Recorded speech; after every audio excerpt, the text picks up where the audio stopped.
Hello, I'm Isaac Hayes III, founder and CEO of Fanbase. Listen to what I'm about to tell you. The window to invest in Fanbase is closing. We've raised over $10.6 million of our $17 million goal. That means there's room for less than 6,370 people to invest in Fanbase for the average amount. The minimum to invest in Fanbase right now is $399. That makes you an owner in Fanbase today. Go to startengine.com/fanbase to invest. Why? Because current social apps have taken advantage of users for far too long, with content suppression, shadow banning, harmful racist content, and no real tools for monetization and equity. Fanbase has over 1.4 million users and counting, allowing anyone to reach all their following and monetize their content from day one. Social media is the new TV, and whoever owns the apps that distribute that content have the opportunity to own potential billion-dollar companies. While big platforms with uncertain futures are failing to serve their users, Fanbase is stepping up to fill the gap. Don't wait until it's too late. Invest now, invest for yourself and your future. Go to startengine.com/fanbase and own the next generation of social media.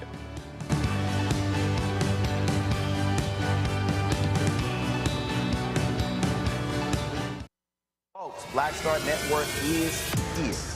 Hold no punches. I'm real revolutionary right now. Black power. Support this man, Black media. He makes sure that our stories are told. Thank you for being the voice of Black America, Roland. Stay black. I love y'all. All momentum we have now, we have to keep this going. The video looks phenomenal. See, this difference between Black Star Network and Black-owned media and something like CNN. You can't be Black-owned media and be scared. It's time to be smart. Bring your eyeballs home. You dig?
Hey, folks, what's up? It is Wednesday, May 21st, 2025, coming up on Roland Martin Unfiltered, streaming live on the Black Star Network.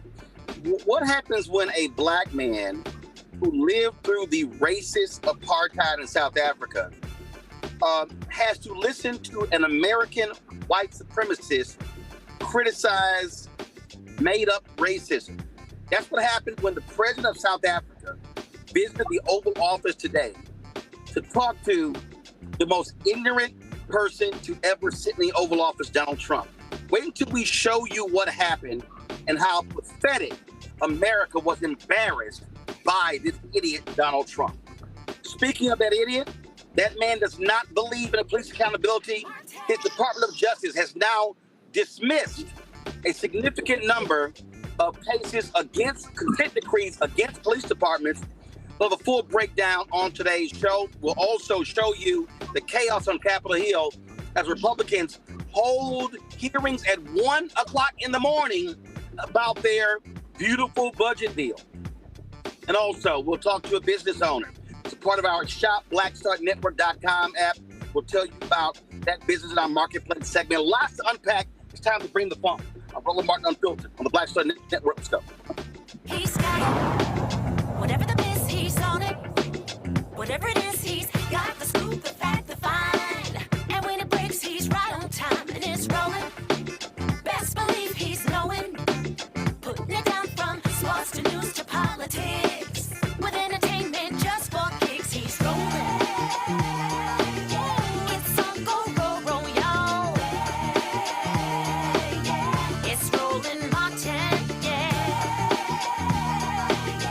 Rolling with Rolling now. He's funk, he's fresh, he's real, the best, you know he's Rolling Martin now.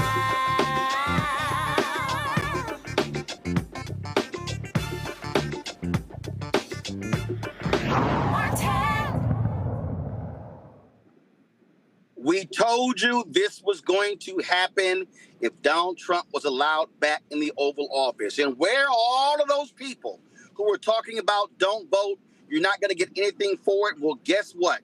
Today, Donald Trump, the twice impeached, criminally convicted felon conman in chief, his Department of Justice announced that they were dismissing several settlements, consent decrees with police departments who did harm to black people. A stunning decision, but it was one that we told you was going to happen. It was one that Project 2025 called to happen. How many times have we told you? Donald Trump ran and said he wanted to give police 100% immunity. But what he did today is no different than what he did 4 years ago. Remember, first time he was there, what did he do? His Attorney General, Jeff Sessions, his second Attorney General, Bill Barr, said they were pulling back on consent decrees because they were hurting the morale of cops. And here we sit, 4 days from the 5th anniversary of the murder of George Floyd. Donald Trump has said consent decrees with the city of Minneapolis and the police department, gone. Louisville, Breonna Taylor, gunned down by cops, gone. In several other cities. This is what this man thinks. He does not support victims. He does not support black people. He supports rogue, thug, killer cops. Let's talk about this.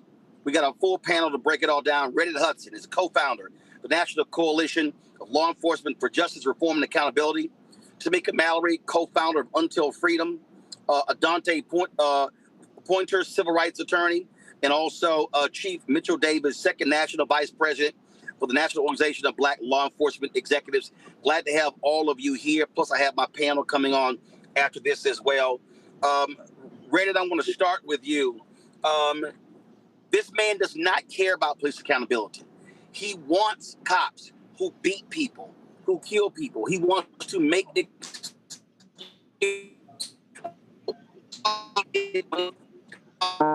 He pardoned, convicted in Washington, D.C. for causing the death after chasing a black man. He pardoned them. This is who this man is. He does not care about citizens. He cares about making cops feel good. And he said in the campaign, he wants to give them 100% 100% immunity. That's what this is. Well, he's gone further than that. If you look at his last executive order, I got it right here. Strengthening and unleashing America's law enforcement to pursue criminals and protect the innocent. He is also planning to use his Department of Justice to defend officers in cases of abused police authority. And he's advertised that as really, I think, incentive for them to disregard any of the progress that's been made in the last 10 or so years relative to police accountability. He is fulfilling his promise to his base to continue walking this country backwards in time to a place where, police immunity was a given. And I think we really need to be extremely vigilant, especially those of us who are anywhere in or around law enforcement, relative to ensuring the rights of our people being protected in the current environment that exists right now, because it's a lawless environment. As you pointed out in your opening, here's a man who's a convicted felon. Talk about cracking down on crime. Does that include rape and fraud, the things that he's been convicted of? We got some work to do. Dante, I have said this since January 20th, really since November 5th, that if you are a civil rights attorney, you have looked to the Department of Justice, even under Republican presidents, to do their job. This civil rights division, you might as well lose their phone number, because if there's a case where a cop has beat somebody, has injured somebody, maimed someone, or killed them, this DOJ, they're not even going to answer your phone. They're not going to answer your phone. They're not going to respond to your email. But what they may do is celebrate whatever happened to you in their boardrooms and in their offices if you're a victim of police abuse. Because remember, when he was campaigning for this presidency, he said he wanted the days to go back to where an officer, if he was dealing with somebody, taking them into custody and putting them in a patrol car, it was okay if you slapped them up against the head or bumped them up against the patrol car. He felt that there are too many restraints on law enforcement to behave decently and in respect to the Constitution, in particular, as we know, as it relates to our community. So he is a threat in chief, if you will, to the Constitution and to our own personal rights and dignity. And we have to be very vigilant and be prepared to fight back, because the DOJ is not coming to anyone's rescue at this point. Tamika, you and others with Until Freedom, local activists, other national groups, spent a lot of time in Louisville, Kentucky, fighting for the family of Breonna Taylor, what happened to her. There were a settlement with the city that also was a part of that, where changes made to their local laws. And we saw the DOJ pursue cases against officers involved. It has to be disheartening to look at all of that work, whether it's Minneapolis, whether it's Louisville, and several other cities, and to watch this thug just wipe that away and act like federal judges did not approve these consent decrees. Act like there were no patterns and practices investigation that uncovered massive amount of abuse by cops.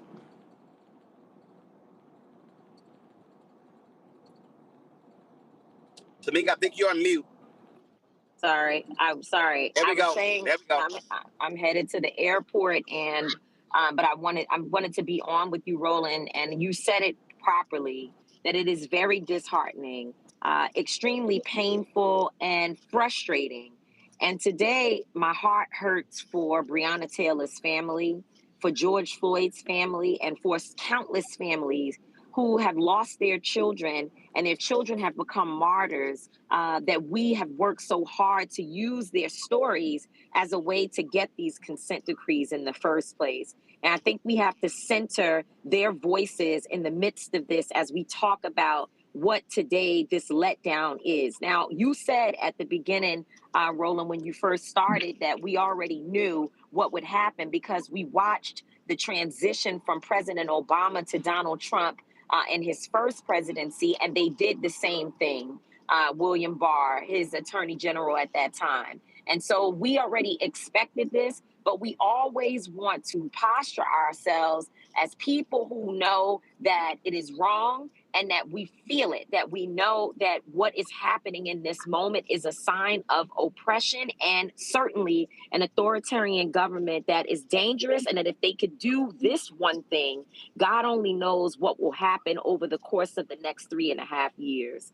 And so, yes, disheartening. Now, I want to say this in case I get cut off, because I want people to know what is it that we do going forward. Number one, the consent decrees were not signed by the cities with ease. They did not get up and sign the consent decrees and say, yeah, absolutely, we're excited about having federal oversight on our police department and what's happening in our city. In fact, the people of Louisville and also people in Minneapolis fought like hell to ensure that those agreements were signed and that the federal oversight would be something that they would also play a part in.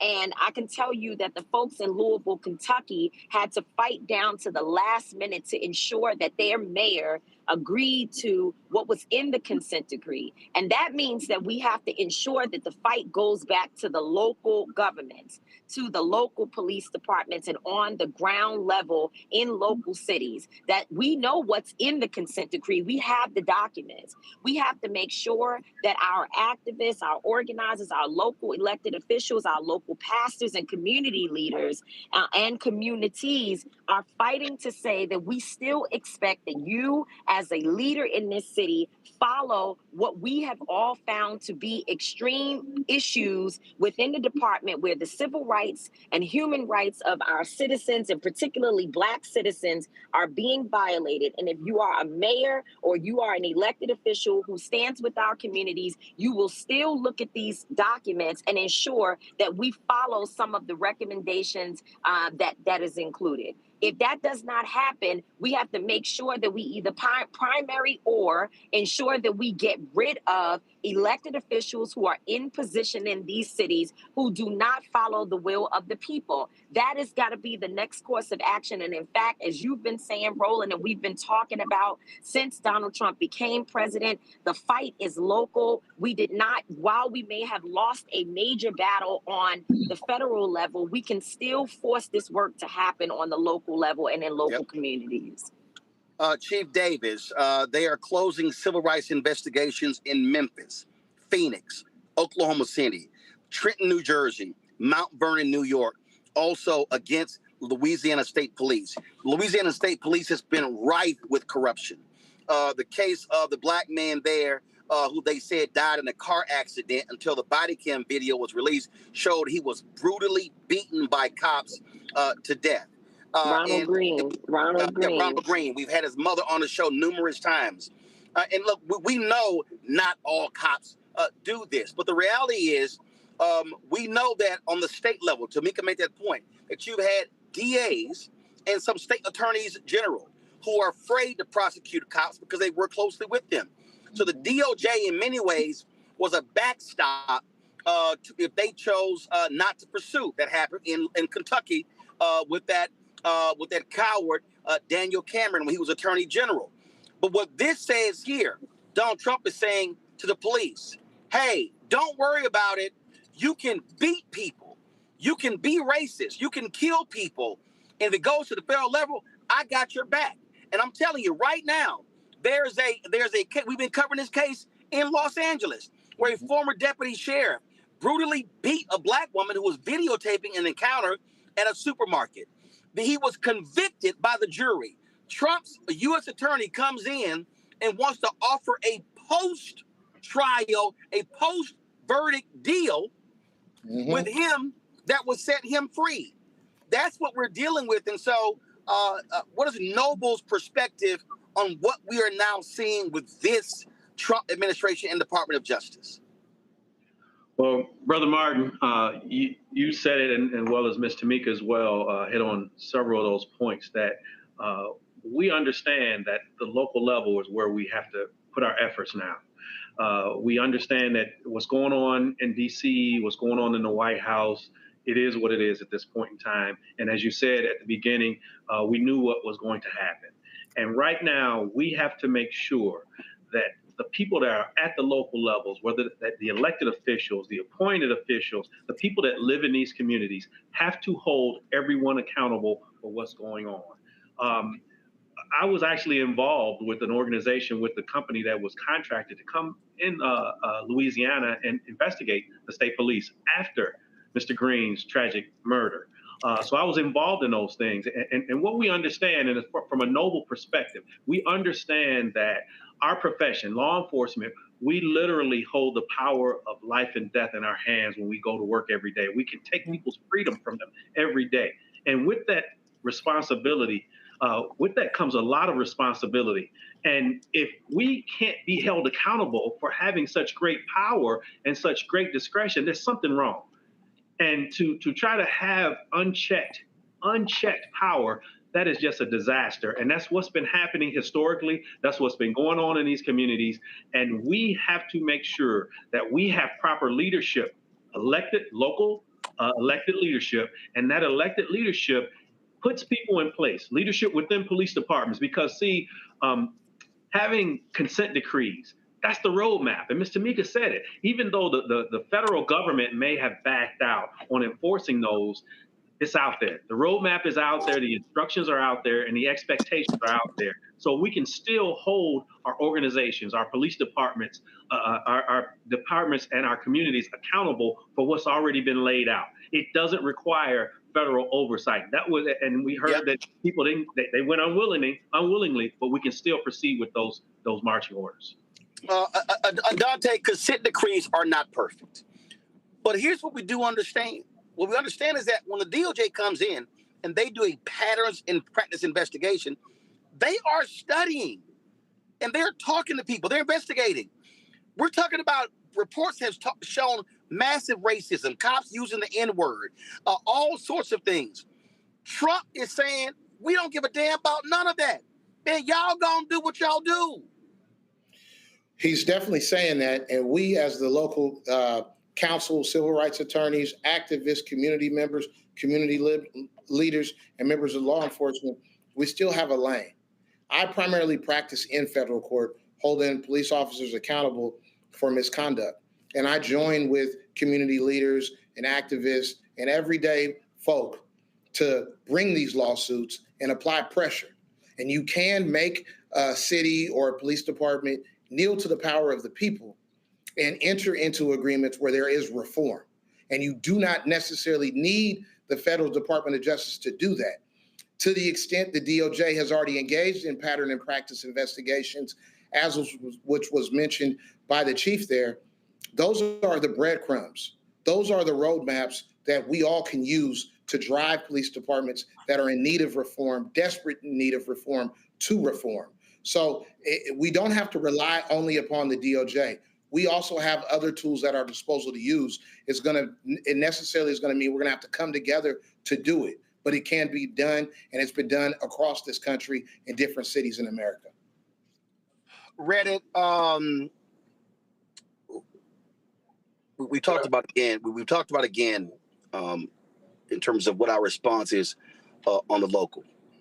What do you say right now to the people? Not just the black people who voted for Trump. Because see, here's the deal. These MAGA Negroes, they're not gonna say nothing. Sharice Lane, Florida A&M grad, she ain't saying nothing. Pastor Darrell Scott in Cleveland, he ain't gonna say a damn thing.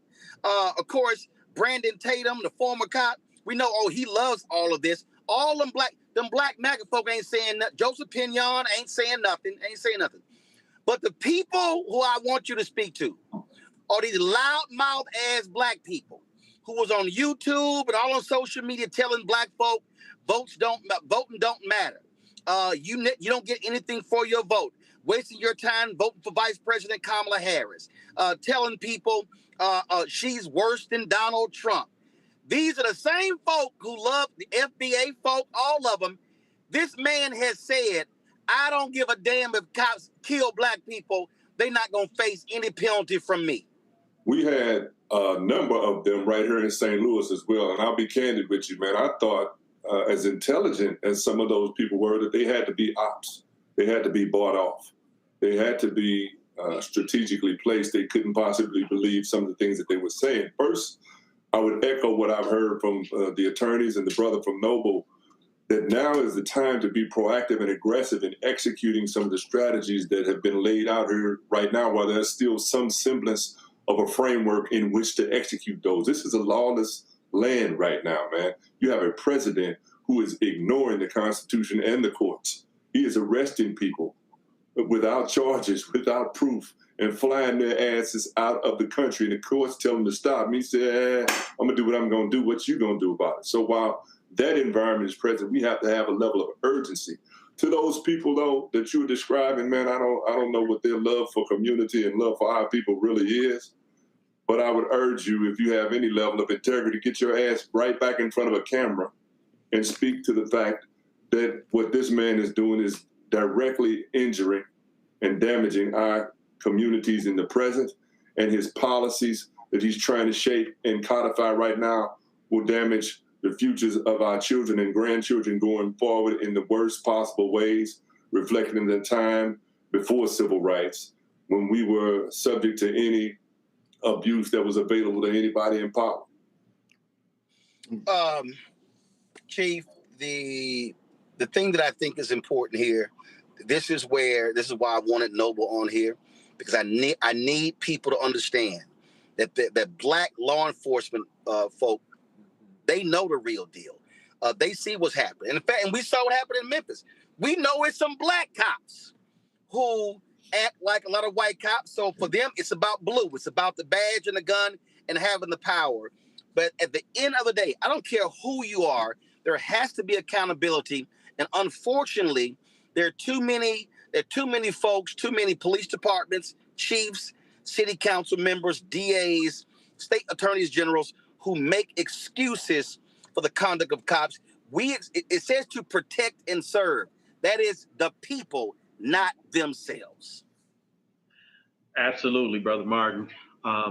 We have to make sure that we're doing right by all communities. Equitable policing is what has to happen.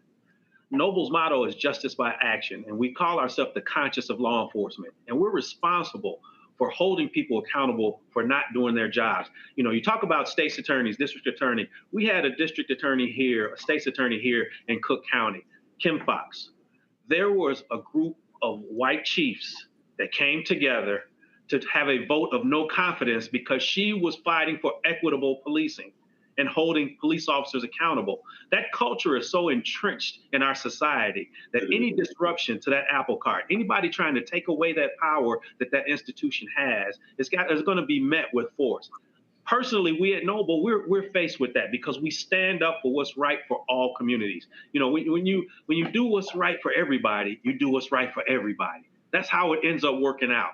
But that's equitable. That's not privilege or anything else. And we have to fight to gain the ground that we're losing right now. We're losing it at a fast pace, but we cannot give up the fight. We have to make sure that we are pushing forward, that we're using the forces that we have at a local level and putting people in place who are willing to fight, because everybody that's up front ain't willing to fight. We got to have people who are unapologetic about doing what's right and doing it for the right reasons. And when we do that, as far as Noble is concerned, we are justice by action, and we are the conscience of law enforcement, and we do that unapologetically. Lots of work to be done, and I'll say this here, next year are congressional races. Every single person running, Democrat or Republican, should be asked about this. And if there is a mobilizing effort, it needs to be happening now. And let me also say this here. To all of the Black folks, but especially the white folks and the Latinos and the Asian Americans and Native Americans, the folks who are straight, gay, who are transgender, non-binary, the folk who are Baptist, Catholic, atheist, all of y'all who 5 years ago were involved in massive protest when that video, when we saw the murder of George Floyd, where you at? 5 years later, where you're at, because we see what is going on, and we see the right has been pissed off since George Floyd's death, because massive social change was coming to this country. They are pissed off about the billions that are being allocated. They're pissed off about DEI, all those things coming in the wake of George Floyd's death. They're pissed about the books. And now you have what Donald Trump is doing. They want to erase everything that happened after May 25th, 2020. And we need folk using their power at the ballot box, city, county, state, and federal. It's time to be all in. I know Tamika to catch your flight. Let me thank all three of you, Chief Davis, Adante, Reddit, been on today's show. We're going to keep this thing focused while everybody else talking about that bullshit book on Biden, original sin, whatever. We're talking about what's happening today that's impacting our communities. Gentlemen, thanks a lot. Appreciate you, brother. Thank you. Folks, going to a break. We come back. A white supremacist has the audacity to talk to a black man who lived through apartheid about racism in South Africa and how it's hurting white folk. Up next, we'll show you some of what took place in the Oval Office today between South African President Cyril Ramaphosa and, y'all know, that orange one. You're watching Roland Martin Unfiltered on the Black Star Network. We begin tonight with the people who are really running the country right now. Now, Trump is often wrong and misleading about a lot of things, but especially about history. Donald Trump falling in line with President Elon Musk. In the wake of the unsettling news that MSNBC has canceled Joy Ann Reid's primetime show, The Readout, Roland Martin and the Black Star Network would like to extend an invitation to all of the fans of Joy Ann Reid's MSNBC show to join us every night to watch Roland Martin Unfiltered, streaming on the Black Star Network for news, discussion of the issues that matter to you, and the latest updates on the twice impeached, criminally convicted felon-in-chief Donald Trump and his unprecedented assault on democracy, as well as co-president Elon Musk's takeover of the federal government. The Black Star Network stands with Joy Ann Reid and all folks who understand the power of black voices in media. We must come together and never forget that information is power. Be sure to watch Roland Martin Unfiltered weeknights, 6 p.m. Eastern at youtube.com/Roland S. Martin or download the Black Star Network app. Hi, I am Tommy Davidson. I play Oscar on Proud Family, Louder and Prouder. I don't play Sammy, but I could. Or I don't play Obama, but I could. I don't do Stallone, but I could do all that. And I am here with Roland Martin on Unfiltered.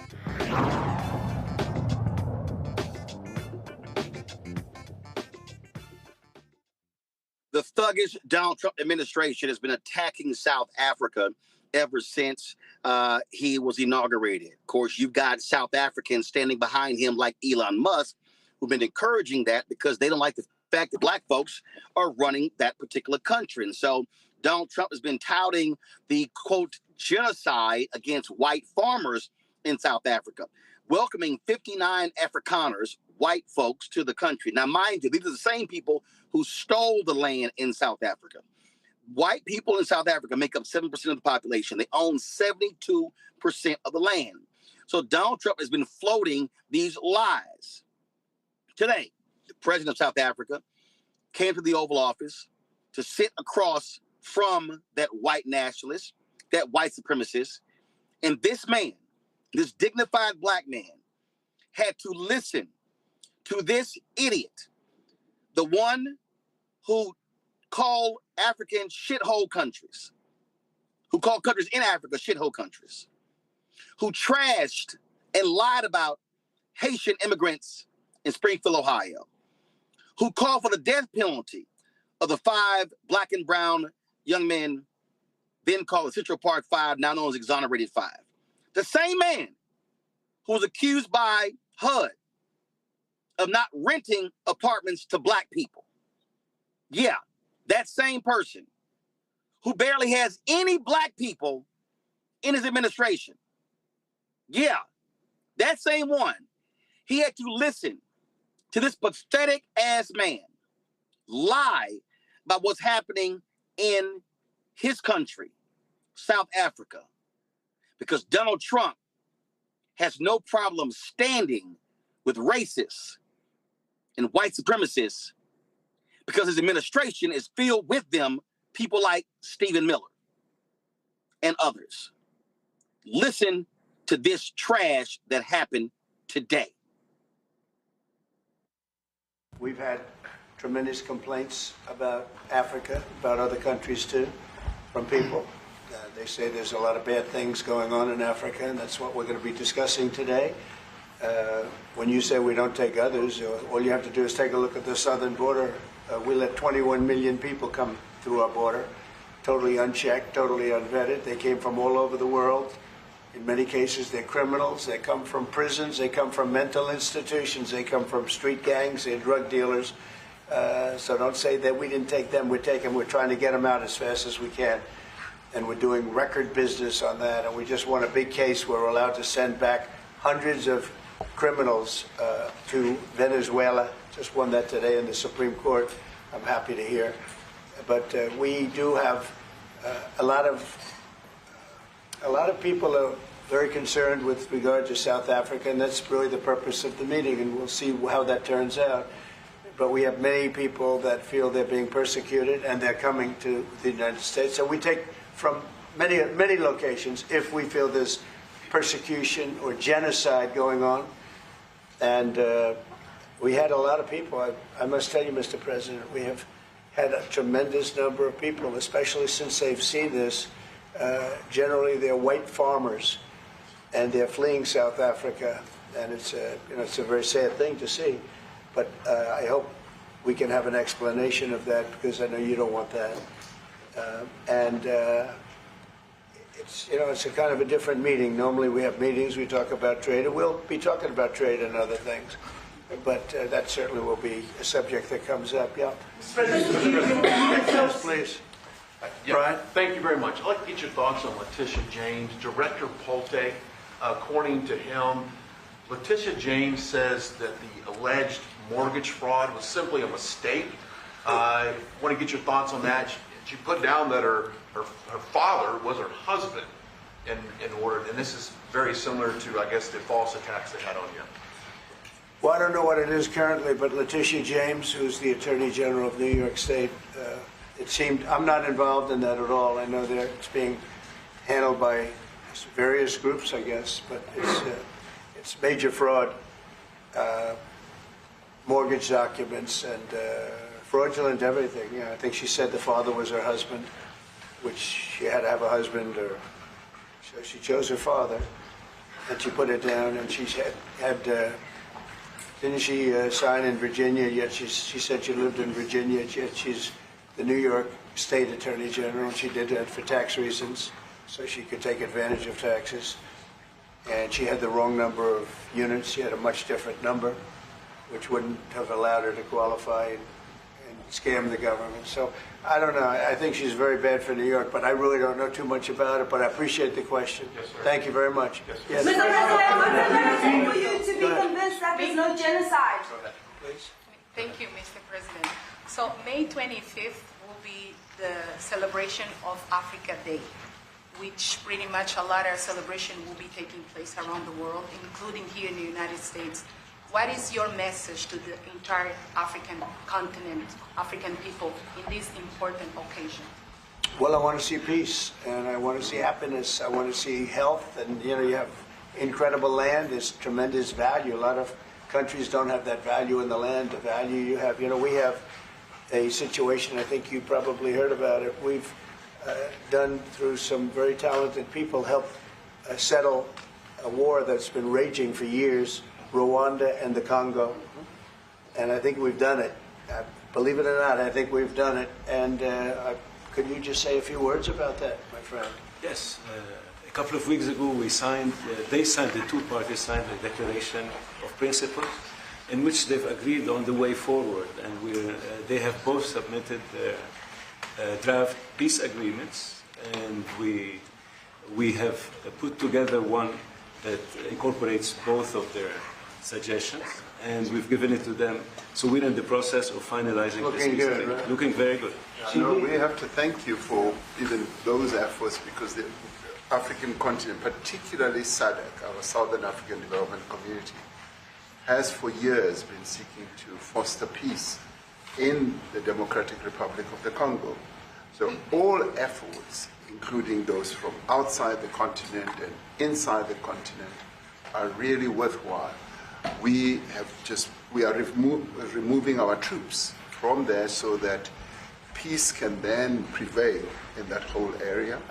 And we hope that with the support of the international community, we will really have peace in that area. It's so vital, it's so important for the whole region. Well, we sent our people there, and I think we did a very good job. I was headed by my friend, and that was great. That was great. I mean, I'm just hearing phenomenal reports because all I'm hearing is death, and they're chopping heads off, and it's horrible over there.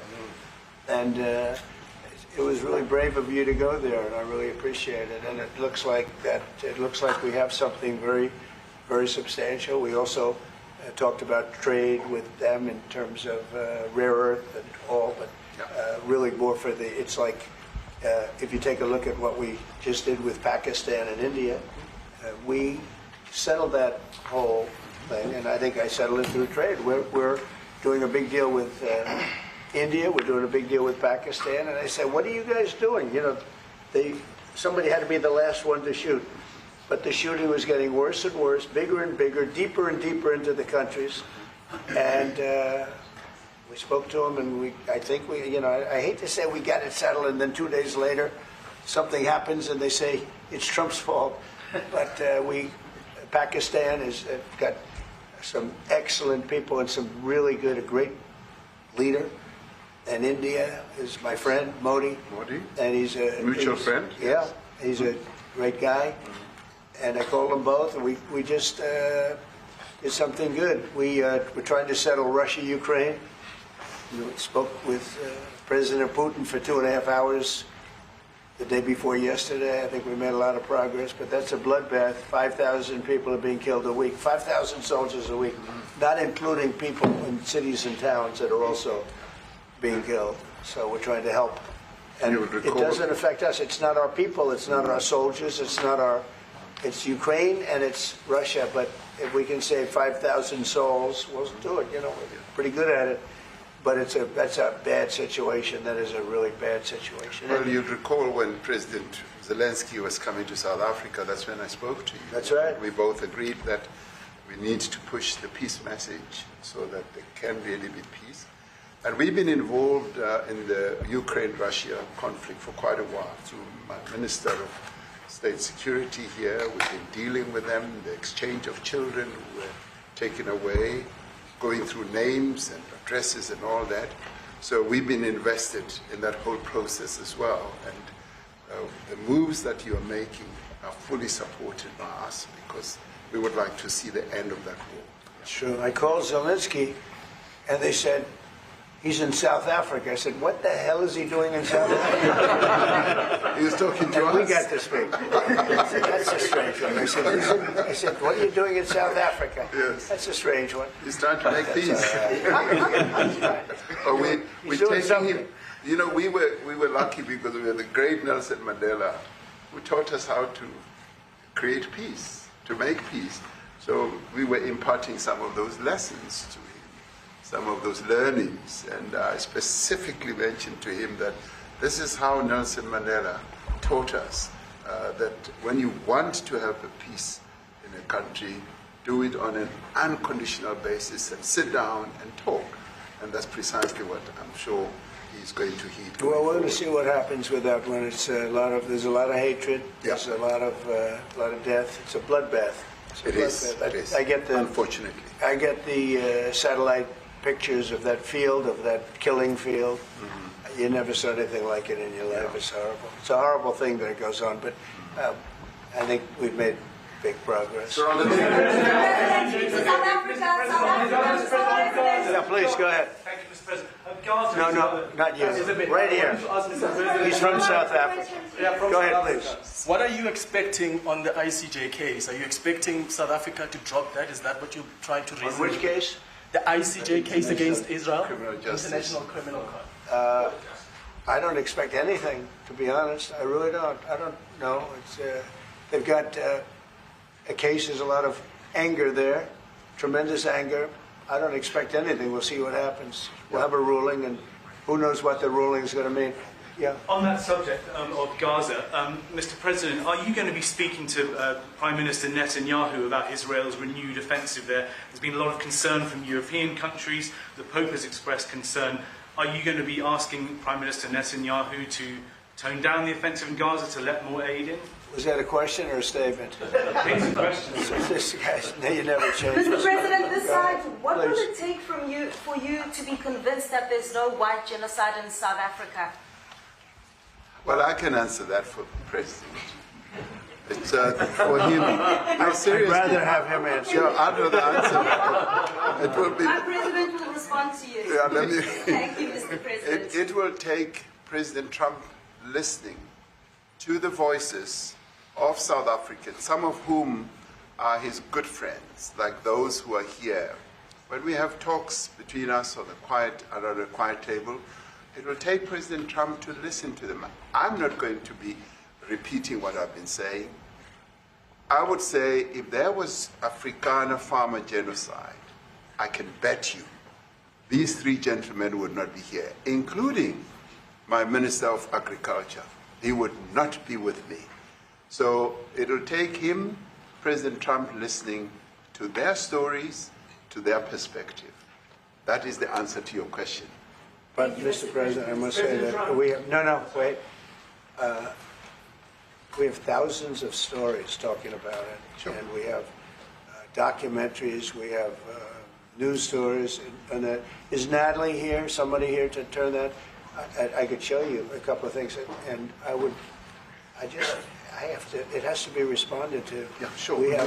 Let me see the articles, please, if you would. And turn the lights down. Turn the lights down and just put this on. It's right behind you, Johan. There's nothing this parliament can do. With or without you, people are going to occupy land. We require no permission from you, from the president, from no one. We don't care. We can do whatever you want to do. Who are you to tell us whether we can occupy land or not? We are going to occupy land. Yes. South Africa, occupy land. That's who we are. Honorable member, can withdraw my membership from this useless parliament. Honorable. Yes, honorable member. Must never be scared to kill. A revolution demands that at some point there must be killing, because the killing is part of a revolutionary act. Shoot to kill. Yamaza. Kill the poor, the farmer. Kill the poor, the farmer. Pa, pa, pa, pa. To kill. Yamaza. Kill the poor, the farmer. Kill the poor, the farmer. The mayor of DA in PE is a white man. So these people, when you want to hit them hard, go after a white man. They feel a terrible pain because you have touched a white man. Not because Mashaba and Soli will not be touched. They will be touched, don't worry. But we are starting with this whiteness. We are cutting the throat of whiteness. It's like that. Shoot to kill. Yamaza. Kill the poor, the farmer. Kill the poor, the farmer. Pa, pa, pa. Shoot to kill. Yamaza. Kill the poor, the farmer. Kill the poor, the farmer. Pa, pa, pa, pa. I'm saying you was not called for the killing of white people, at least for now. I can't guarantee the future. Yeah, but I mean, you'd understand somebody watching that, especially as it gets shared on Twitter, they freak out. It sounds like a genocidal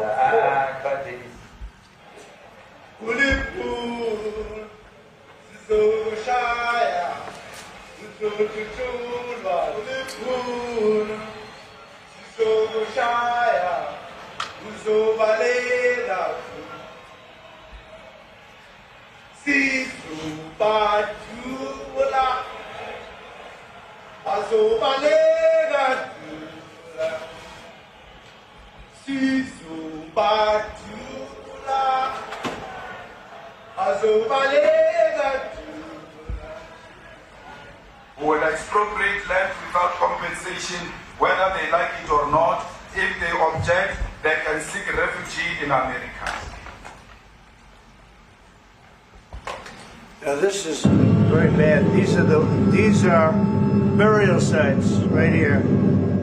Burial sites. Over 1,000 of white farmers, and those cars are lined up to pay love on a Sunday morning. Each one of those white things you see is a cross, and there's approximately 1,000 of them. They're all white farmers, the family of white farmers. And those cars aren't driving, they're stopped there to pay respects to their family member who's killed. And it's a terrible sight. I've never seen anything like it. Both sides of the road you have crosses.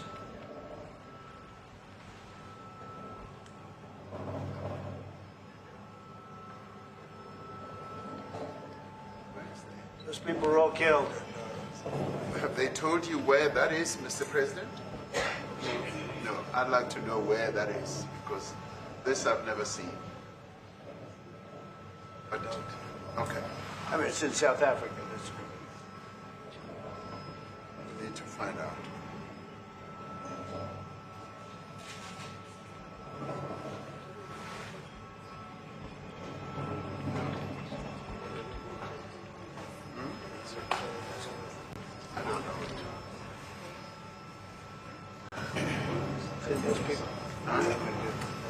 I don't know. I don't know.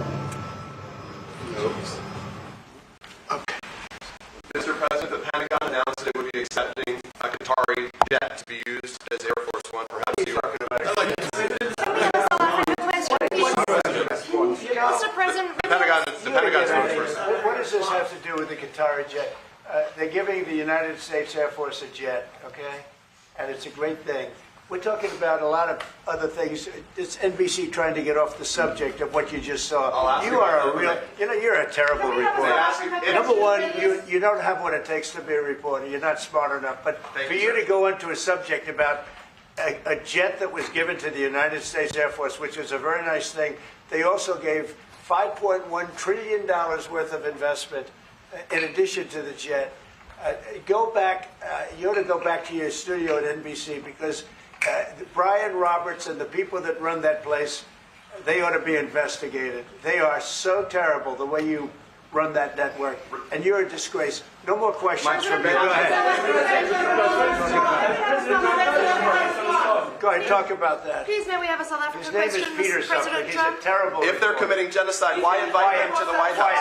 I'll be quiet. Quiet. Sure, that's my question now. Let's go. Thank you so much, President Trump. Annika Larson from ENCA in South Africa. Thank you very much Thank for you very hosting much. us. What would you like President Ramaphosa to do about the situation I don't we've just know. seen on the screen? I don't know.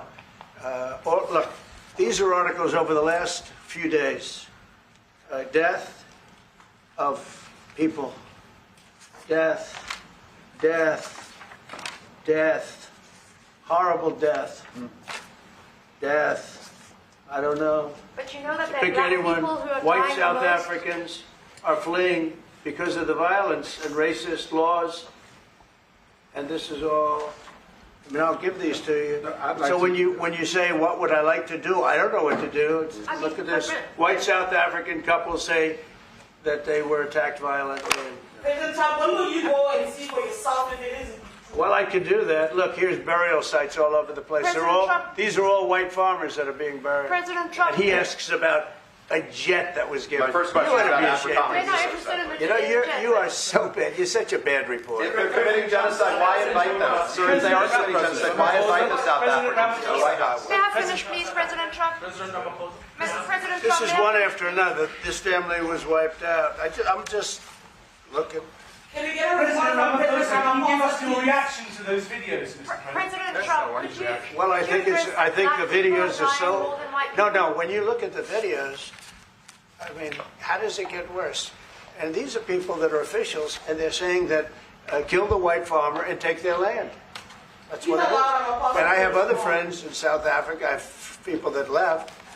One in particular that says you can't go there. He said they want to take your land. They take your land and they kill you.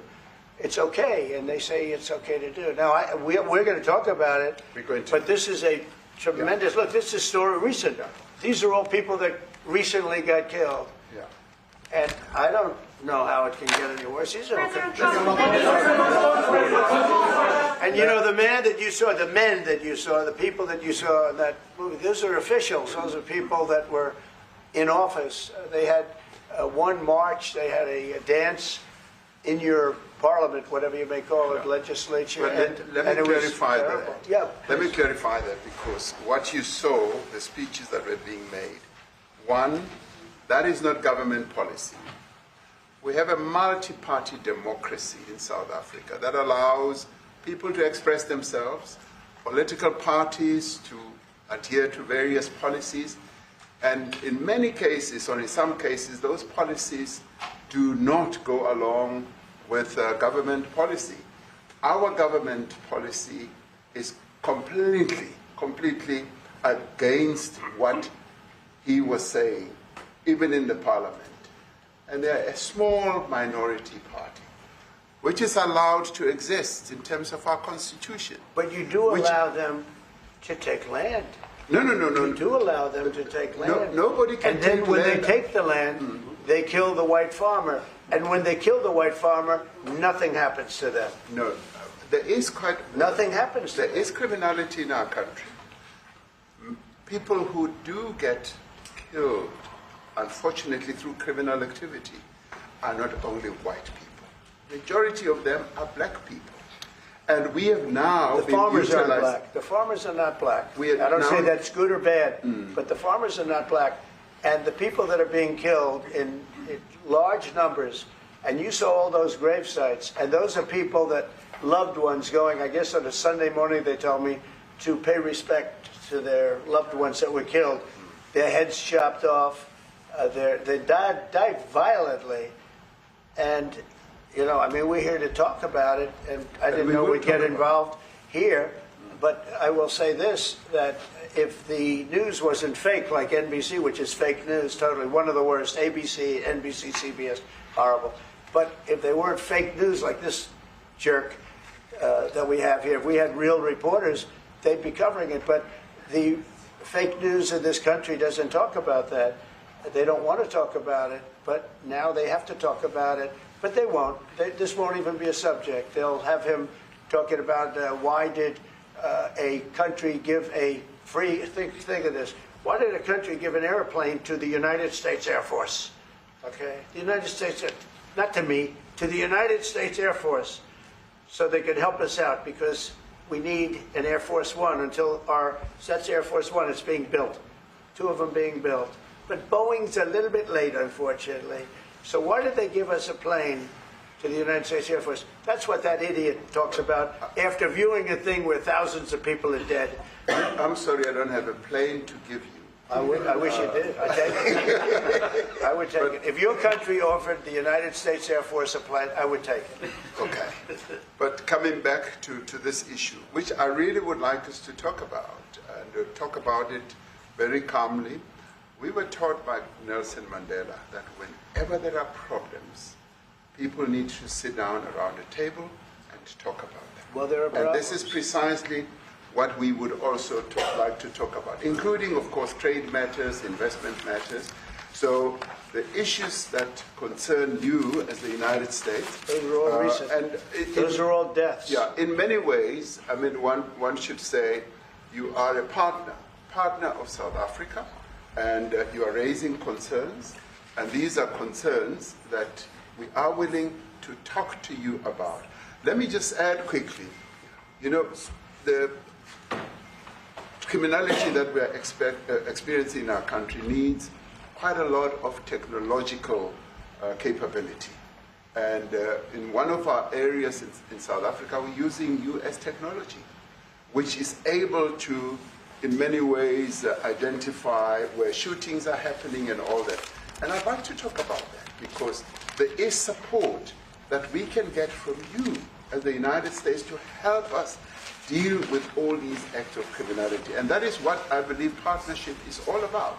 And we are here as a partner so that we can help each other whenever there are challenges. So I'd like us to discuss it, and of course outside of the media, so that we sit down and have a really good discussion that will lead to good outcomes. Folks, my pound, Dr. Larry J. Walker, Associate Professor, University of Central Florida, out of Orlando. Rebecca Carruthers, Executive Vice President, Fair Election Center, out of Washington, D.C. Derek Jackson, State Representative, Georgia District 68, out of Alabama. It was, the folks understand, it was painful to have to watch this entire conversation. It was more than an hour. We actually streamed it on the Black Star Network. It was hard to watch a black man have to sit there and listen to lies. President Ramaphosa, he had to remain dignified. He could not respond, even how Zelensky responded. Because you see, countries like South Africa, America uses its money to force them to do their bidding. There's foreign aid they receive. There's money that they receive. These are the things that they do. And so, having to listen to this shameful, despicable man, just, they tell me, well, who the hell is they? Who's they? You literally had white South Africans in the room saying, no, that ain't true. But this idiot believes whoever he talked to last, that's who he believes. And see, this right here is why I will never call him president. Because he is a disgrace to the office. He is a stain on the world. He is an orange stain. He is a brown streak in white shorts to the world. And he sat there and just constantly lied. President South Africa, talk about trade, talk about security. And to make matters worse, to constantly go back to criminality, and not want to deal with the history of that country. But the reason why it's even more so shameful with what happened, because that was a white man who sat in that same office and who vetoed a bill that sanctioned the racists in South Africa.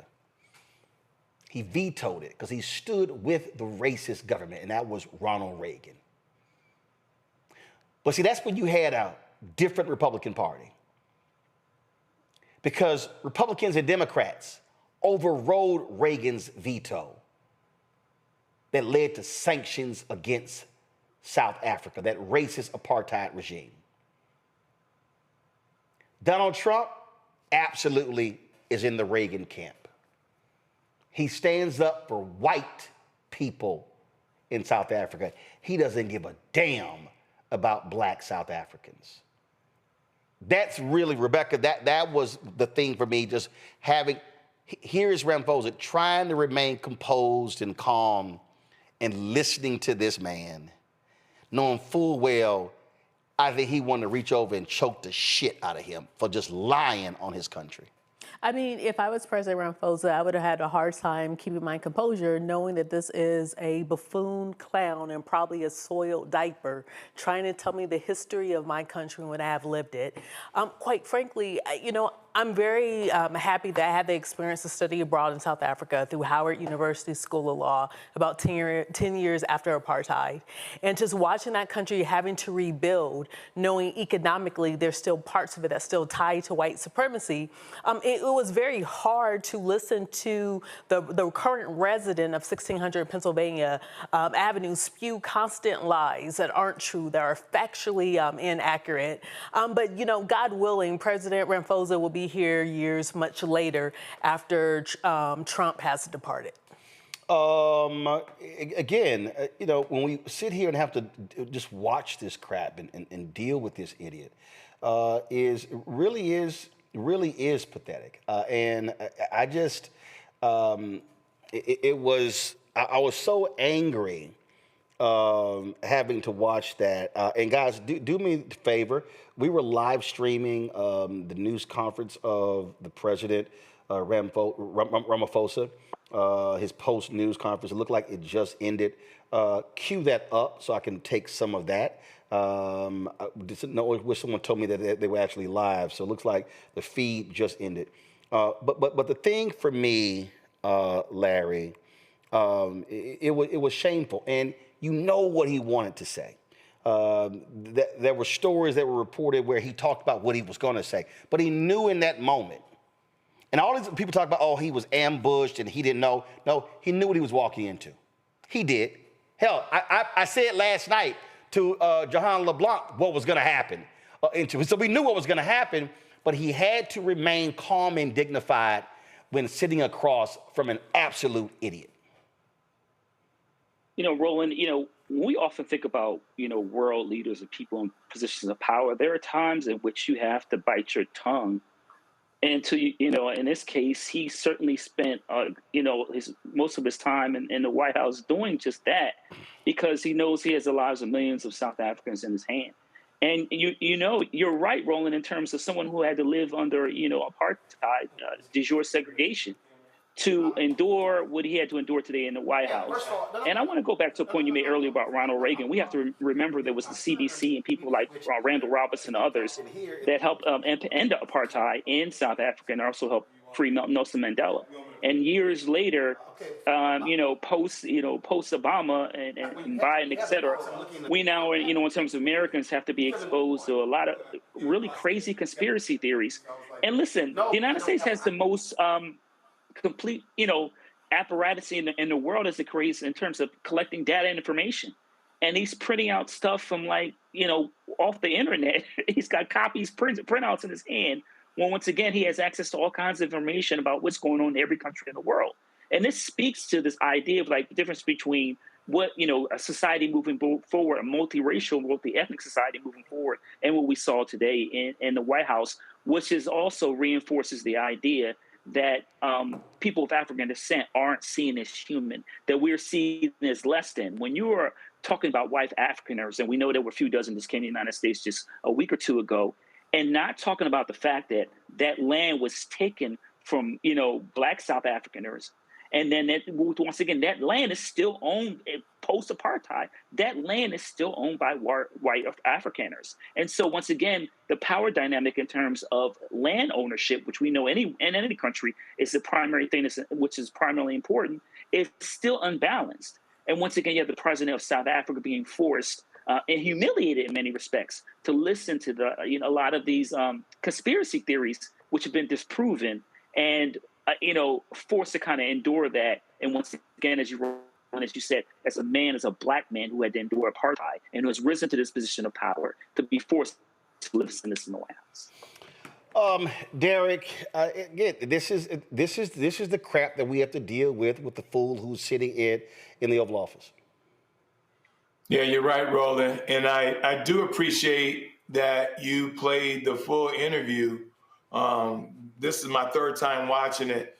But the reason why I appreciate you playing it is because your listeners, your audience need to know how this guy is, right? The video is on, the microphone is hot, and we continue to watch this individual that's occupying the Oval Office continue to proliferate false, misleading, claims and lies in the Oval Office, over 30,000 lies. And I appreciate President Ramaphosa fact-checking him in real time, saying, tell me where this is, because this doesn't look familiar. See, that we know if something is happening in Georgia and they say, hey, this is happening in Atlanta, I know Atlanta. If somebody say this is happening in Atlanta, I'm gonna ask, well, where in Atlanta? Because it doesn't look like Atlanta. We gotta understand, Roland, that the individuals that's behind this thing about genocide is David Duke, Carson Tucker, Elon Musk, Stephen Miller. If you understand those four, they're proliferating this, and they were prepared to put this because they had a television already in there. He said, dim lights, roll the tape. And so we now need world leaders, when they go in that Oval Office, they need to be blunt with him. Because if you continue to play nice with a bully and you don't punch back with a bully, they're going to continue to do the same thing. Yeah, I mean, I remember when he just flat out lied about Canada and the prime minister's sitting right there. And again, he was trying to be nice about it when he corrected him. In that particular video that was shown, there was a video of Julius Malema. And he sent this tweet out after he said, a group of older men meet in Washington to gossip about me. No significant amount of intelligence evidence has been produced about white genocide. We will not agree to compromise our political principles on land expropriation without compensation for political expediency. What we saw, Rebecca, in that Oval Office, we saw the Minister of Agriculture talk about what is happening there. Then you had the richest man in South Africa, the white guy, Johan, say, no, that's not genocide. And so, again, Trump is a liar. And what people don't also understand is they handpicked the media that was there as well. So understand the type of questions you were getting. A lot of the people from the United States were these crazy-ass right-wingers who kiss his butt every day.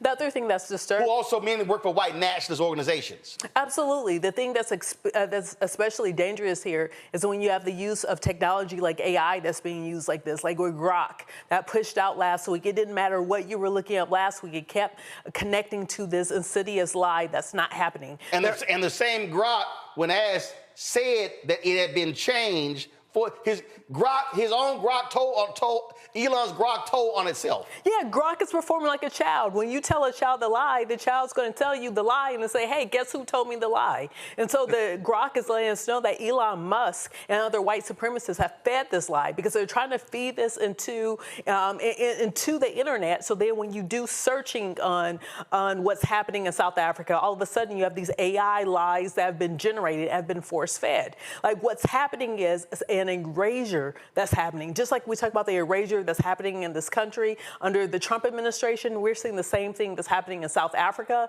But what's making it especially harmful is that when you add the advent of Starlink and the other technologies that Elon Musk is holding sub-Saharan hostage over its usage, now we're going to start to see extortion for people to actually feed in and buy into the lies. The economic freedom fighters, Larry, released this statement here on social media.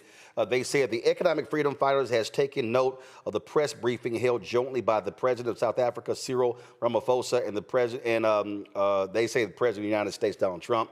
The meeting, which came under the pretext of discussing diplomatic, trade, and economic relations, ended up being a discussion about the president and commander-in-chief of the EFF, Julius Malema, and his correct and principled position regarding the return of the land to African people and the return of the means of production into the hands of the African majority.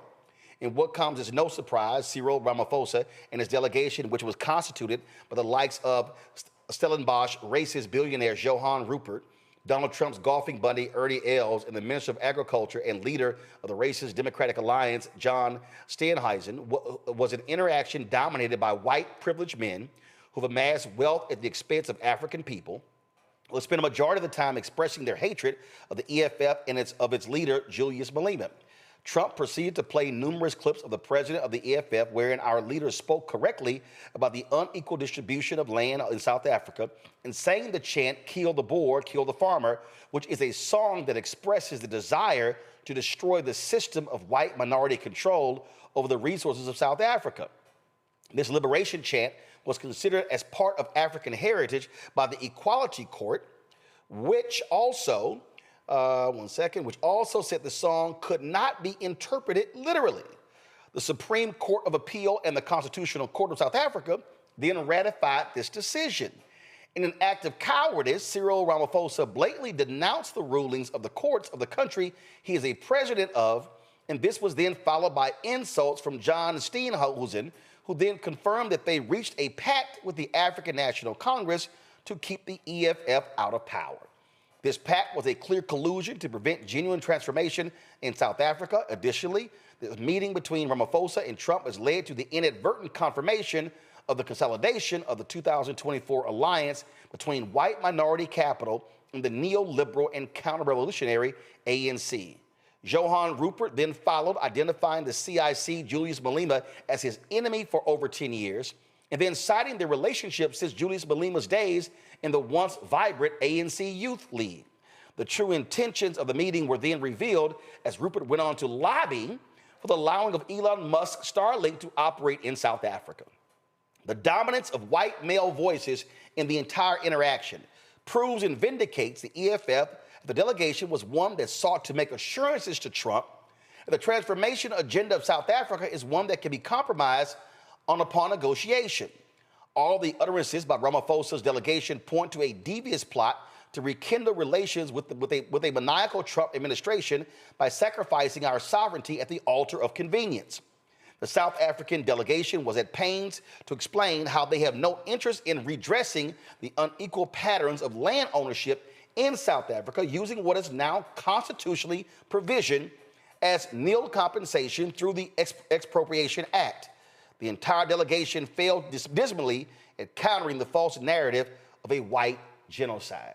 Now, that is the statement that they released, first of all, genocide in South Africa, by contrasting the narrative through evidence-based statistics and data around crime in our country that affects all South Africans. South Africa has been embarrassed by a delegation that was contradicting itself, that abandoned judicial decisions, and at times was simply groveling and lying. The EFF is proud that its legislative and political agenda led by the President and Commander-in-Chief Julius Malema has shaken the quarters of imperialism in Washington. Our Commander-in-Chief can be considered in the lines of great revolutionaries, as Donald Trump in his illiterate rants has called for his arrest for daring to call for land expropriation without compensation. As a result, the EFF is concerned by this call that something must be done to stop the EFF president from chanting a liberation heritage song. Therefore, the EFF will continue to keenly follow the developments in Washington and reiterates that we will oppose any compromising of our laws to allow for Starlink to operate in South Africa, and we will oppose any reversal or transformation legislation, including that which will allow for expropriation of land.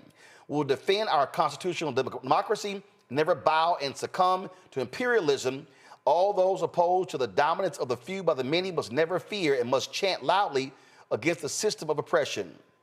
Abulu, kill the boer, kill the farmer, victory is certain, issued by the economic freedom fighters. What we're dealing with, Larry, we're dealing with, as President Ramaphosa said to Trump, we have multiple parties. This is not America where you got Democrat and Republican. The reality is that there's been a lot of people in South Africa, a lot of black folks, who have not been happy with the ANC. One of the reasons the ANC had to form this coalition is because they lost the dominance there. In successive presidents, people have complained about corruption, they complain about high unemployment and crime. Black folks have been demanding change. And so what you're dealing with is a white man in Donald Trump. We know their statement is right, absolutely illiterate. I love when they sat here and said, as Donald Trump in his illiterate rants, that's what he was, illiterate. For him to tell Ramaphosa, you just can't arrest this man, that tells you right here, he don't give a damn about freedom of speech in the United States. No, and we are, with previous conversation, you talked about, rescinding a lot of these orders in states in terms of these consent decrees. So listen, Roland, in South Africa, in these conversations, look, this is all about maintaining a racial caste system. And that is the bottom line. And obviously, you talked about Elon Musk. This is all about him gaining more power and a stronger foothold in not only countries and throughout the continent of Africa, but throughout various other countries. And so, listen, the president playing a video and once again printing out these articles from who knows where, it's all misinformation. None of it's based on any fact. There's no white genocide in South Africa. And once again, I find that your point in terms of land distribution, and we know that post-apartheid you had this racial conciliation events in terms of trying to kind of find a middle ground for white Afrikaners and black South Africans. But the fact of the matter is, you can't have fairness and justice if one group controls the land. And so, once again, whether you talk about here in the United States, my ancestors not getting that 40 acres and a mule, or in South Africa, when we talked about more than 70% of the land is controlled by white South Afrikaners who make up less than 10% of the population. This statement, and I give them a lot of credit for providing a lot of context, is really important. Even when you talked about the song, Americans have no context for what the song really means. And then I'm glad they talked about in the press release what the song means, and that they obviously talked about this necessarily no violent connotations to it. But Americans, particularly white Americans, have no context about what has happened in South Africa. And in terms of, once again, you talked about the ANC, in terms of making sure black South Africans can live have a quality of life. And also we make sure that that land that belonged to them decades ago goes back to the people. You cannot have justice if you don't have the land that your ancestors spent years before those white South Africans came to the country, existed, built homes, and etc. So once again, this is the basis for maintaining a racial caste system in South Africa. The United States is applying political pressure to the South African government. And this, White House meeting was nothing but a ploy to play a bunch of misinformation, get it out there in the internet and people watching it over and over thousands, maybe millions of times to reinforce this idea that genocide is happening in South Africa. But the statement you just read provides, like I said, the context that is a lie, and that Americans, particularly black folks, cannot fall for the okie doke. There was a news conference, we live streamed it on the Black Star Network, where President Ramaphosa talked about this that joke of a meeting in the Oval Office. Of course, they had meetings afterwards. So here's some of that news conference. Political collaboration on geopolitical matters. Yes, we found that our interests do coincide in as far as peace building and peacemaking is concerned. And we did compliment President Trump in being very forward in advocating for peace in our region between Rwanda and the DRC, and also Russia and Ukraine. And we outlined precisely what our involvement has been over the years.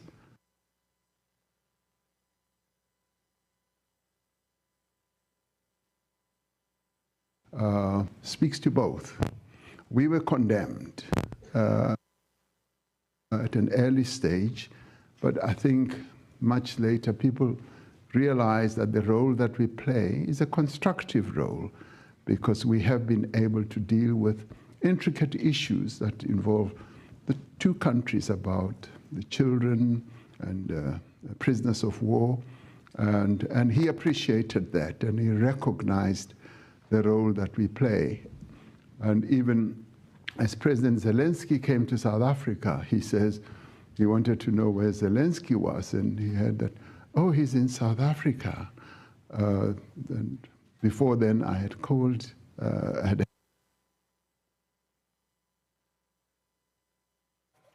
All right, folks, that is, I don't know why the feed it keeps buffering, but bottom line is, if you want to see that full news conference, just go to our YouTube channel. You can actually see it. We should live stream the full news conference.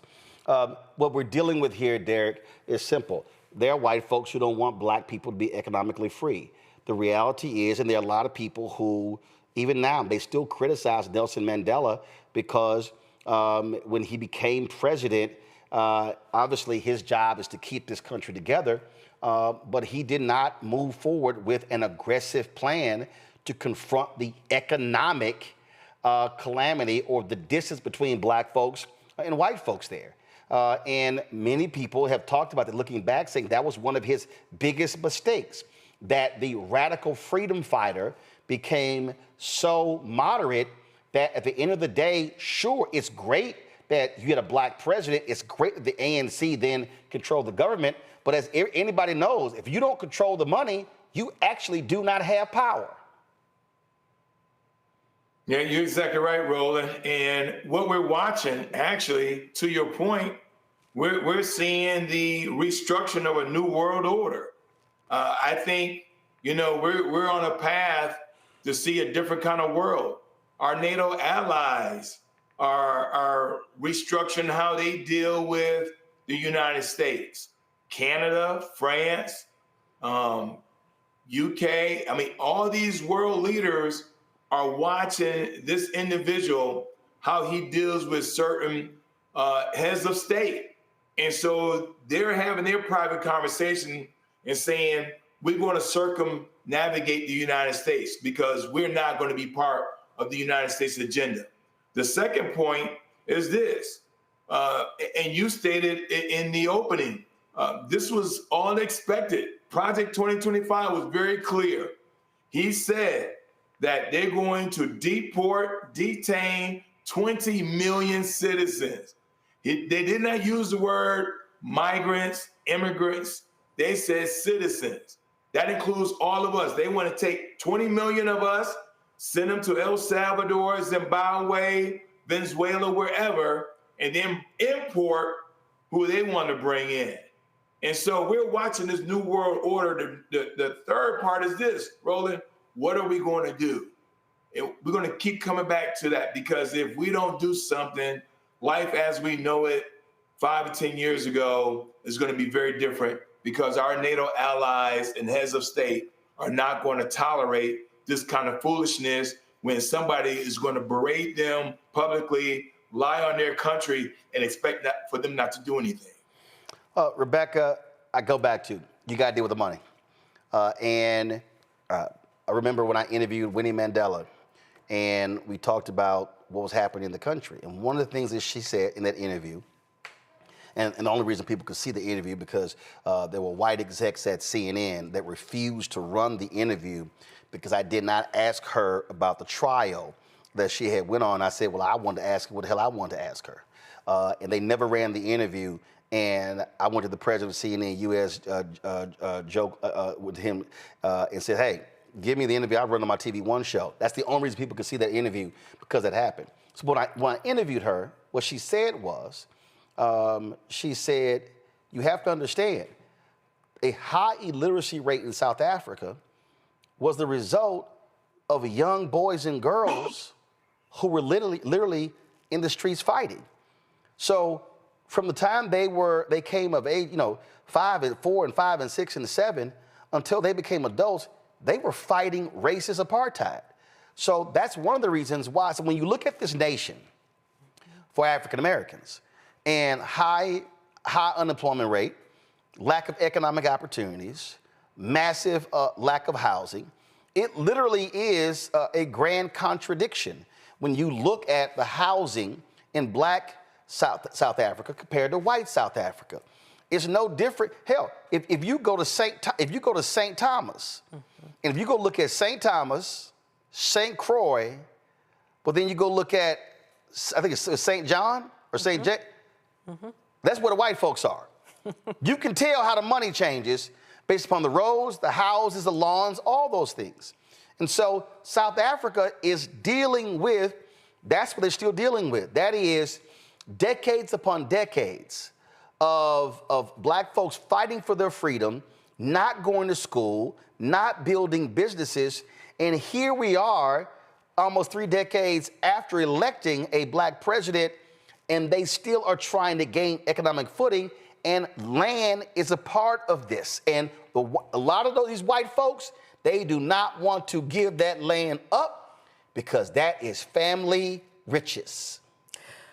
So, Roland, I'm going to try to answer this, but I also know we have only a short period of time. I'm going to use. Oh, no, I can skip other topics. We got 32 minutes, so if I want to stay on this, I can. Go ahead.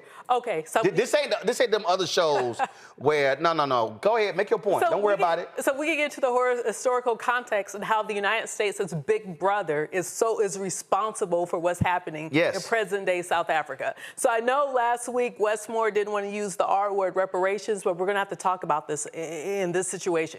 So for the historical context, about 100 years ago, when we start looking at what the white Afrikaners did in South Africa, specifically, they studied what happened in post-Reconstruction Jim Crow in the South. They took the notes of what was happening in the United States in the 1870s and the 1880s, and they decided, hey, we're going to do this even better. So what they did, they came over to the United States, they learned, they went back over to South Africa in the early 1900s. They started to routinely strip away land from black folks in South Africa. So to provide context to what was happening in the United States at this time, when we think of 1919, when we had the Red Summers, where dozens and dozens of black cities, black towns, black economic engines were burned down by white nationalists in this country. The same thing was happening in South Africa, where you now had the white Afrikaner government decided they were going to break South Africa into different homelands. So basically in individual states. And they required that you had to have a passport to go from one state to another state in South Africa. As they were doing this, they were literally raping, they were murdering, they were burning down villages in the countryside as well as farmland. They literally took the farmland, stripped it from the black folks, and gave it to the white Afrikaners, primarily Dutch immigrants who came to South Africa a couple of centuries before. Once they did that and they started to jail dissidents, those who disagreed with what was happening in the South African government, once that happened, there was a huge land shift. And as we know, land really can't be created. Regardless of what's happening in Dubai, you really can't create land at that level. So the riches in South Africa was attached to the land. And that's before you even get to the mineral rights. So now when you fast forward to what was happening in the United States with the fight for liberation through the civil rights movement, you start to see a parallel happening in sub-Saharan Africa. So once you got to South Africa and you started to see Mandela, when you started to see Nelson Mandela joined freedom fighters, and they started to fight for revolutionary and liberation rights in South Africa. He got jailed. All those things happened. While he was on Robben Island, where he was incarcerated, you start to see they started to plot for the future of South Africa. They started to actually build the new constitution of what a liberated black South Africa looks like. So now you fast forward to the mid-90s. Once apartheid falls in South Africa, all of a sudden, instead of having Mandela, we got Nelson Mandela. I think that's very important because the freedom fighter was Mandela. It wasn't Nelson Mandela. So like what Roland said, you start to see more of a moderation. So then we fast forward to the Truth and Reconciliation Commission. The purpose of that commission was to give white Afrikaners immunity if they came forward and talked about all the bad things that they did under apartheid. There was no justice in this. There was no reparations in this. There was no restoration of family lands back to black South Africans. Instead, white folks just got up and said, oh, these are all the bad things that we did. Okay, now we're absolved. The issue with that is when you have almost a century of economic harm and there isn't economic reparations that are happening after almost a century of economic harm, is that now you have a poverty that is frozen into time, which is why now 3 decades later, you still have the same abject poverty in South Africa. So I had the experience of studying abroad in Cape Town at what was at HBCU under apartheid, University of the Western Cape. And my constitutional law professor happened to be Justice Yaqub, who was on the Constitutional Court. During apartheid, he's one of those with Nelson Mandela, helped architect the new South Africa constitution, which was meant to be aspirational. It wasn't meant to be, hey, this is where we are as a nation. The issue that happened is by them not addressing the economic harms that occurred and coming up with economic reparations is now you still have a huge gap between those who have and those who haven't, and it's largely based upon race. White Afrikaners are extremely wealthy. When you go to Cape Town, when you go to Durban, when you go to Joburg, to Johannesburg, when you look at where the money is consolidated, it's based upon white supremacy. Even though you have the class of honorary white people, which are people who are from India, and then you have the next part of the caste system, the coloreds, and then you have the black folks, you still see the coloreds, which would be, you still see the coloreds, which would be like singer, I think her name Tyla, she would be considered a colored, which is why when she was on the Breakfast Club and she was asked if she was black, she struggled with that question because in South Africa, she is viewed as colored. Or you look at the comedian Trevor Noah, he would be considered colored. So the issue that's happening in South Africa is that century of economic harm has never been addressed. Until it's addressed, there's going to be continual and perpetual poverty of black South Africans. Something happened before this meeting today, and South Africa, President Ramaphosa, anyone with the embassy here, Bloomberg is reporting you are making a decision, and I implore you not to do this. And again, what have y'all always heard me say on this show? If you want to understand America, follow the money. If you're not having a money conversation, you're not having an American conversation. So Bloomberg reported this right here. South Africa to offer Musk Starlink deal before Trump meet. I am hoping they did not do this. This is what the story says. And there's a lesson here, because you talked about, Rebecca, what has happened with black people here. This should not happen. South Africa's government plans to offer Elon Musk a workaround of local black ownership laws for his Starlink service to operate in the country. Okay? Here's the whole piece. It says, news regarding the Starlink workaround regarding black ownership laws for Elon Musk to provide internet services in South Africa have boosted investor optimism regarding a favorable outcome resulting from the upcoming Ramaphosa-Trump meeting.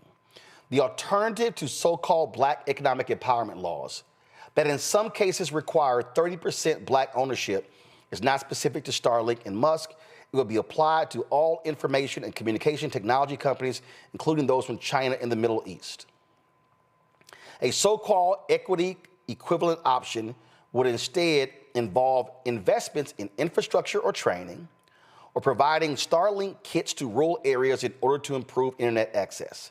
The auto industry in 2019 signed up for a similar workaround that involved the largest car manufacturers, including BMW AG, Ford Motor Company, and Toyota Motor Company, setting up a fund to invest in bringing disenfranchised groups into the sector. South Africa introduced BEE rules after the end of apartheid, during which black people were subjugated and excluded from the formal economy by the ruling white minority. Today, white people earn on average 5 times what black citizens do according to official statistics and own the vast majority of farmland despite making up 7% of the population. South Africa, do not do this. Do not do this deal. Now, I know somebody watching me going, dude, I don't understand, like, what's the problem with this deal? Now, according to another story, this is my problem with it. This story here says, under the equity equivalent model, companies like Starlink would invest in infrastructure development, skill training, or providing internet services to disadvantaged communities. South Africa, listen to me clearly. You're giving away the path to economic freedom for black South Africans. I dare say this is how, in the United States, we got front companies that took advantage of MWBE programs, and white women were benefiting, and then white women were setting up companies that white men controlled, or they went out and got a black face, but the white person was still making all the money. The issue we're dealing with here, and I totally understand it, there are infrastructure issues. There are issues in rural America. But South Africa, listen to me clearly. People in the United States in rural areas don't have internet service.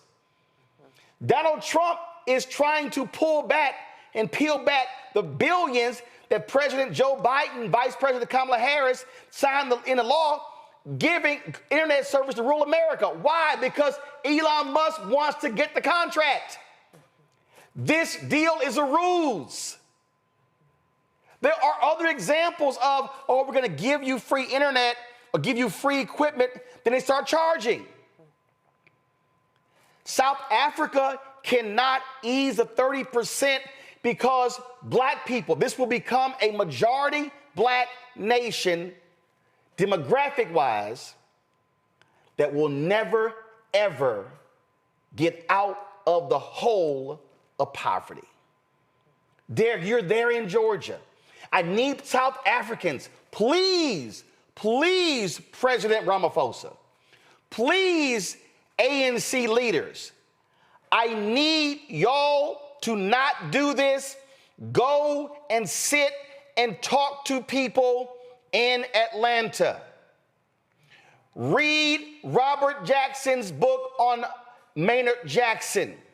When Maynard Jackson said, I will let tumbleweeds roll down the runways of the airport before I allow it to be expanded without black participation. Atlanta, black people in Atlanta were getting 0.0012% of all city contracts in 1972. 1973, sworn in, begin to make changes. Banks would not put black people on their boards of directors. Maynard Jackson said, city treasurer, pull our money out of their banks. Within 2 weeks, they found black folks on their board. At city contracts, county contracts in Fulton County, airport contracts were because they had strict set-asides in there because they understood in Atlanta, you cannot be able to build wealth if you do not have access to the dollars. And what will happen here is Elon Musk will send out some free equipment. But what is the purpose of being able to have internet with free equipment from Starlink if I never will have an opportunity to own a business? President Ramaphosa and ANC, y'all cannot pull back on the 30% requirement. The numbers are the numbers. They're still going to own 70%. But if you do this, they will own 100%. And you will get crumbs. And a generation from now, like the generation today, is having to live with the deal Nelson Mandela cut. Don't be in a situation where 30 years from now, that generation is looking at the deal Ramaphosa cut in order to satisfy Donald Trump. Do not do this deal because it will be economically harmful to black South Africans. Derek? Yeah, Roland, I definitely agree with you. They should take the Maynard Jackson approach. But let's look at the reality, Roland. This guy is transactional. In fact, he's so transactional, Roland, in the first 100 days of this administration, he has amassed $6 billion. Think about that for a second. We talk conflict of interest is he done blown that through the roof. I mean, the deals that continue to be outlined, and so when that whole $400 million jumbo jet Qatar deal, I wasn't surprised because while he was over in the Middle East, Roland, he was making deals. He made a deal for a hotel. He made a deal for a golf course. And so Elon Musk is still part of this equation. They keep saying that Elon Musk is no longer in politics. Well, where was he today, Roland? He was right there. Why? Because he won that Starlink in South Africa. But that's the sad part, that I believe President Ramaphosa is going to make the deal. And unfortunately, to your point, 10, 20, 30 years from now, they're going to look back at this time, and the deal that was made is going to hurt South Africa. Larry, I'm telling you, Larry, you cannot make deals with this thug. And all Elon Musk wants to do is screw South Africa, the black folks. South Africa should do what Gambia is doing. And we had the ProPublica reporter on last week, how they've been trying everything to break Gambia. And Gambia's like, nope, we are not granting him a license to operate in Gambia. President Ramaphosa must remain strong. They cannot sign this deal. You know, Roland, this is I talked earlier about, leadership. And, what we're seeing here with this White House, and particularly Elon Musk, the last couple of weeks, trying to exploit African nations, exploit the countries, exploit their wealth, and we can't allow it. And, Roland, this is really important when we talk about in terms of the diaspora, the importance of Pan-Africanism. We have to collectively, as people of the diaspora, to make sure we come together to protect countries like South Africa and prevent this, what we're seeing, what you described in terms of Starlink, Elon Musk, because once again, this really comes down to wealth. And I mentioned earlier, maintaining a racial caste system. So we can't allow those individuals who are in power now, as you highlighted, to make deals that will impact people generations from now. And I get the pressures from leadership, but when the majority of the wealth in the country is still owned by people who are not native to that land, you can never expect peace or justice. And so, as you said, caving in and allowing, these vulture capitalists basically to come in South Africa and other African nations and to pillage basically, once again, what you've already experienced for hundreds of years in Africa and other, countries outside of the country, then once again, you cannot reverse the centuries of damage from capitalism, imperialism that people with African descent, other people from minoritized backgrounds throughout the world has experienced. It is now the time to take a stand. And as you said, if you take this deal, then you will not be able to reverse the centuries of damage, decades of damage you experienced, the Black Afrikaners have experienced in the nation.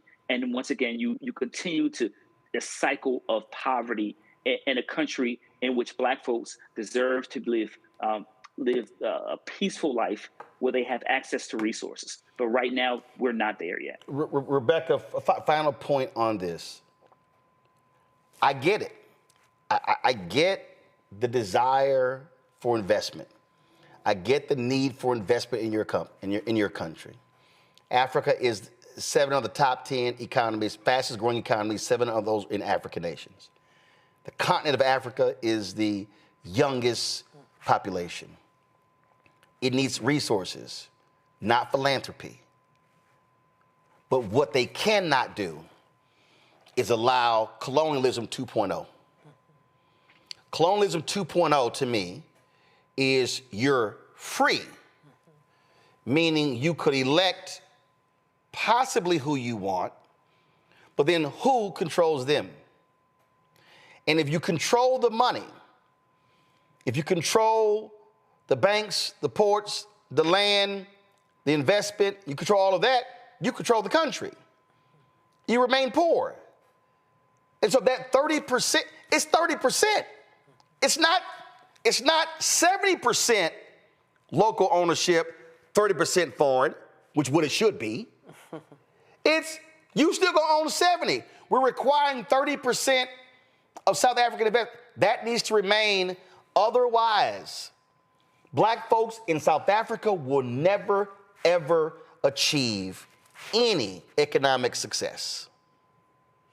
You know, there's different options that South Africa has, especially with forming coalitions with the BRICS countries, figure out a deal with China. Like right now, China is very transactional. Is China necessarily being a imperialist? Not necessarily, but it's willing to make a deal and make money. South Africa has so many resources. I don't know if it's necessarily even for the South African government to nationalize its mines. I don't know, but I definitely think that South Africa needs to bet on itself. Because that's the future of South Africa. Yeah. Otherwise, the current predicament that South Africa is going to be there for the next 100 years. Yeah, you give it away right now. That's it. You can't get it back unless you put caps, unless you say 5-year agreement or whatever. But if you don't have those caps, they're going to look up and foreign companies are going to be making billions off of the country and the people. And what are you getting? Training? You're getting investments in roads, infrastructure? Nah, don't do that deal. Because black folks, we know what that deal looks like post the civil rights movement and how there's been nominal success, but not full economic freedom. Folks, going to go to a break. Come back, more Roland Martin Unfiltered on the Black Star Network, including talking with a black business owner. It's a part of our shopblackstarnetwork.com initiative.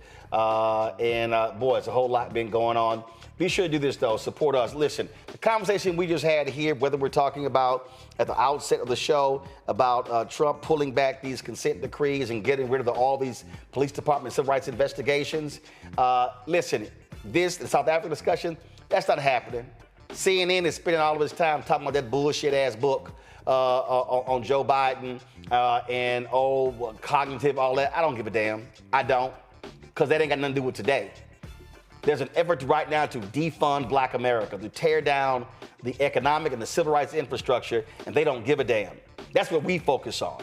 And so your support is critically important to do that. And so if you want to contribute, join our Bring the Funk fan club. Our goal is to get 20,000 of our fans contributing on average $50 each a year. That's $4.19 a month, 13 cents a day. You support this show, the other shows on the Black Star Network. You support our new shows. We just shot a business pilot. We're working on a health show. It's a lot that we're doing here, and so your support is critical. If you want to give via Cash App, use the Stripe QR code. This is it right here. Or go to blackstarnetwork.com. You want to send a check or money order, make it payable to Roland Martin Unfiltered, P.O. Box 57196, Washington, D.C., 20037-0196. PayPal is R Martin Unfiltered. Venmo is RM Unfiltered. Zelle, Roland at RolandSMartin.com, Roland at RolandMartinUnfiltered.com. We'll be right back. This week on A Balanced Life, we are talking about the many women and female role models that play an integral role in our lives, from helping to boost our self-esteem to checking us when we get out of line. These women deserve their flowers for helping us to become who we are today. The women in my lives who have just impacted me so much have challenged me.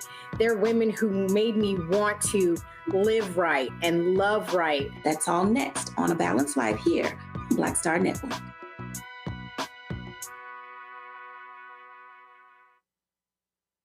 This is Tamala Mann. And this is David Mann. And you're watching Roland Martin Unfiltered.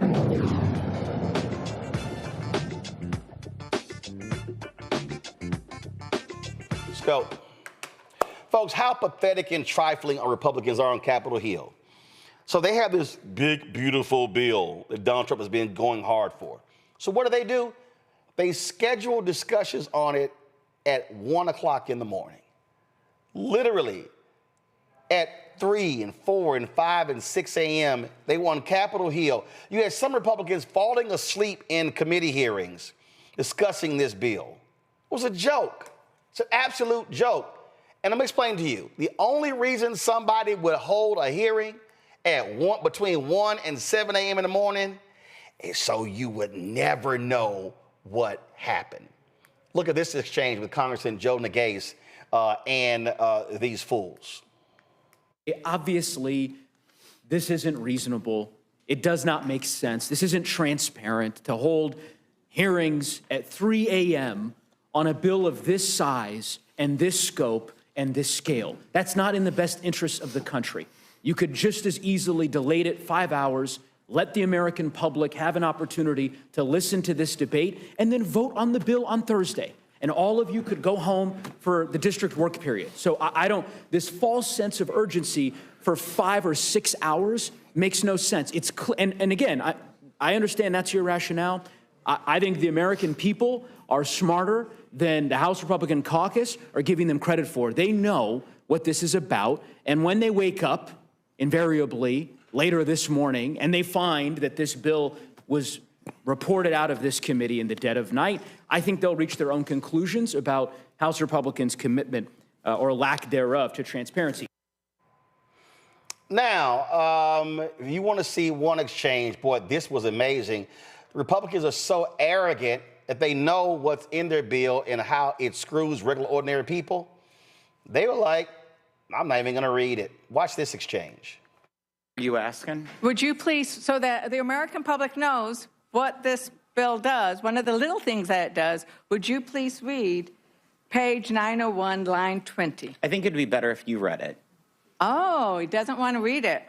I'll read it. I know the actually, but Ranking Member Moore, Ranking Member Moore here, so you can read it. It was a question if you would read it, so I'll ask Ranking Member Moore to read the text.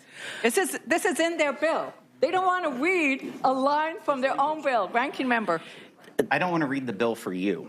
I'll help you out. I am testifying about this legislation. I'm not going to read the bill to you. Okay, I am. This is amazing. Ms. Lager-Fernandez, shall I pass this back or shall I read it for you? Why don't you just read it? I am a member of this committee. I am the ranking vice chair of the committee. It says Section 111106, repeal of excise tax on indoor tanning services. So they're going to repeal, they're repealing an excise tax on tanning beds. They're repealing a tax on silencers.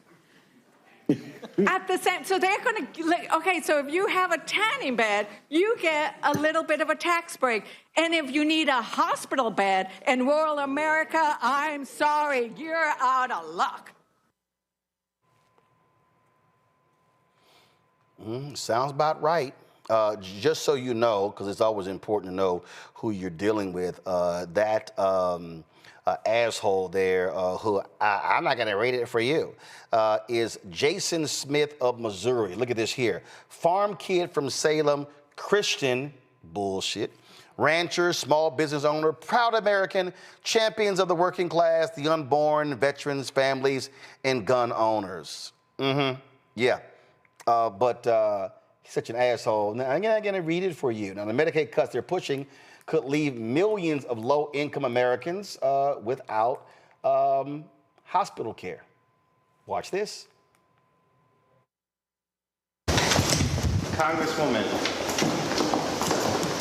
I was wondering if you would just talk to us on your way over to the conference meeting. No. Last time you spoke with us, you lied to our face and said that you weren't going to vote for Medicaid cuts.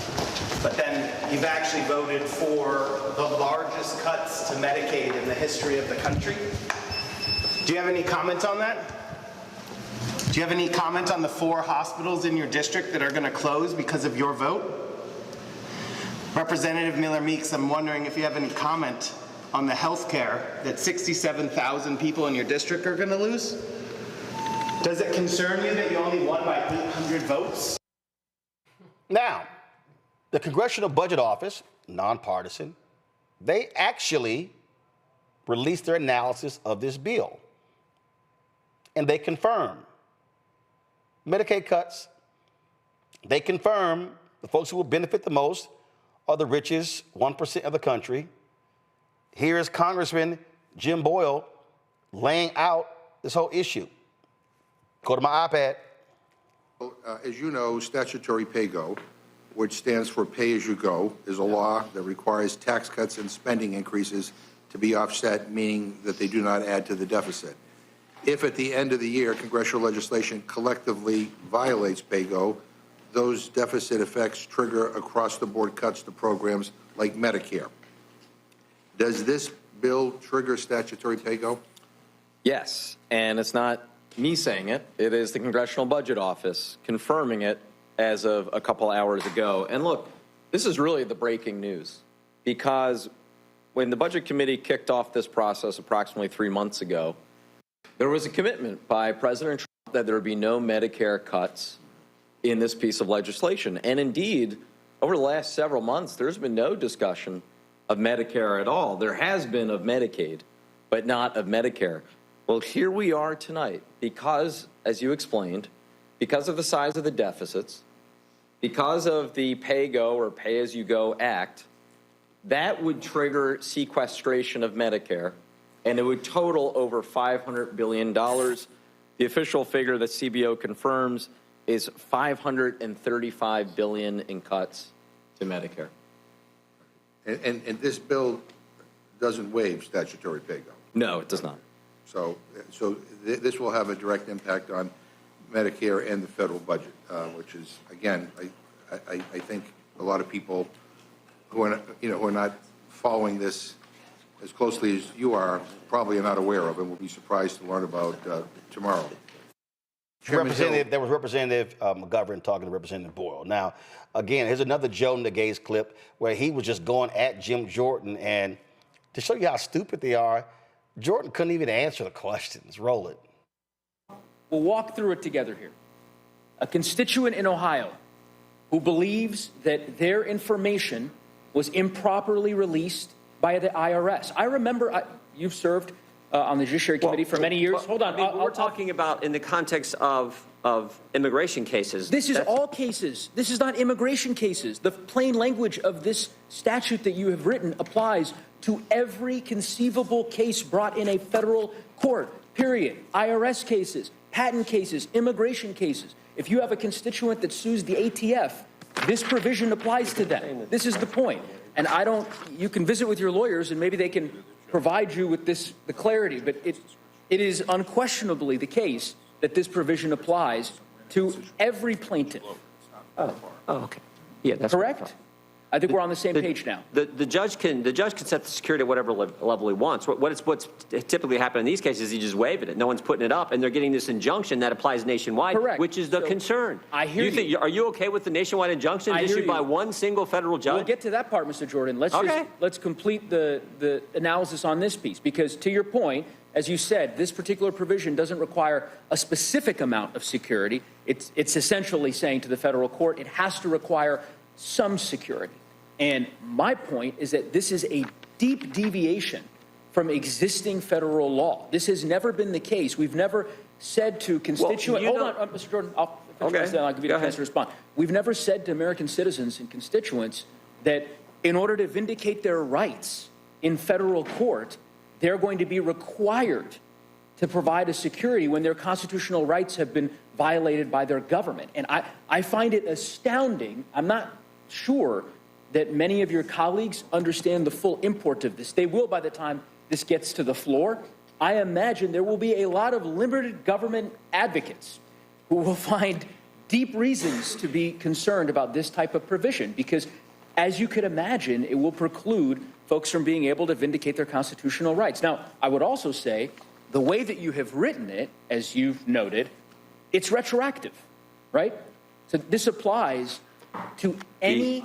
I just want to say the situation we're trying to address is what's been happening around the country. You didn't write it that way. As you know, a single federal judge gets cases brought to the judge. They waive the security and then issue a decision that applies nationwide to all immigrants who are in that situation. Why didn't you put nationwide in this language? Well, we can look at the language. I mean, it's 6 a.m. You're voting on this thing in like 10 hours. What are we talking about? It gets better. Here's Congresswoman Shontel Brown exposing more of these idiots. Anthony, go to my iPad. Amendment would strike an especially harsh provision in this bill that is rooted in cruelty, not policy. This simple, straightforward amendment would strike the work requirement provision in this big, bad, ugly bill that lowers the age of what we call a dependent child from 18 to 7. from 18 years old to 7 years old. So I'm abundantly clear. We're saying that 8, 9, and 10-year-olds are no longer considered dependent children. Where did this come from? Why is this necessary? Since when is a first grader not a dependent child? Preventing families with children as young as 7 from losing food assistance, that is what we're debating here. We're dealing with folk who, one, even other Republicans say they ain't read the bill.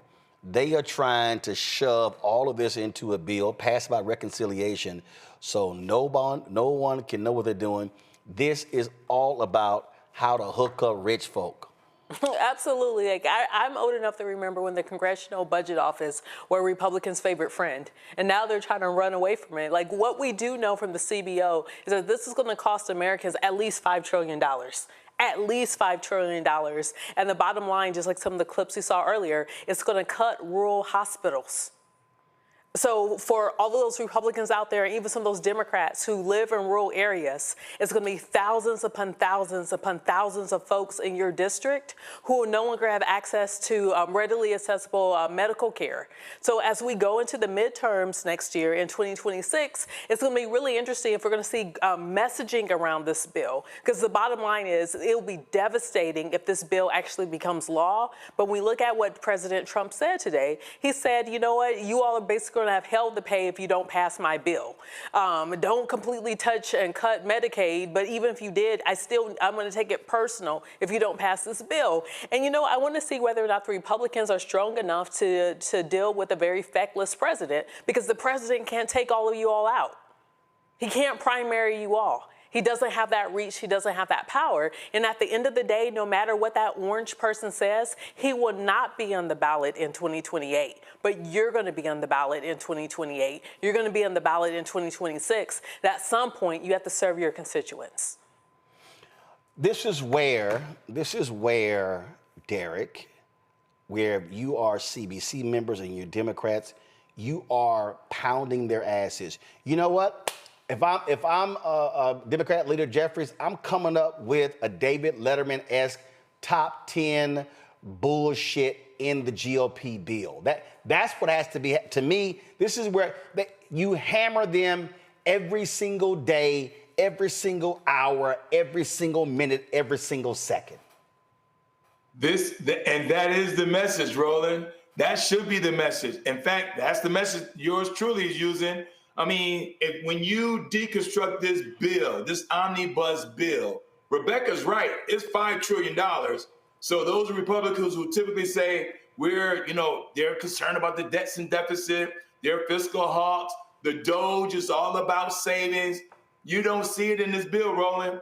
And some of the hard parts, although the orange dude continue to say they don't want to touch Medicaid and Medicare, this bill touches Medicaid and Medicare. Medicare, you already mentioned it, $535 billion.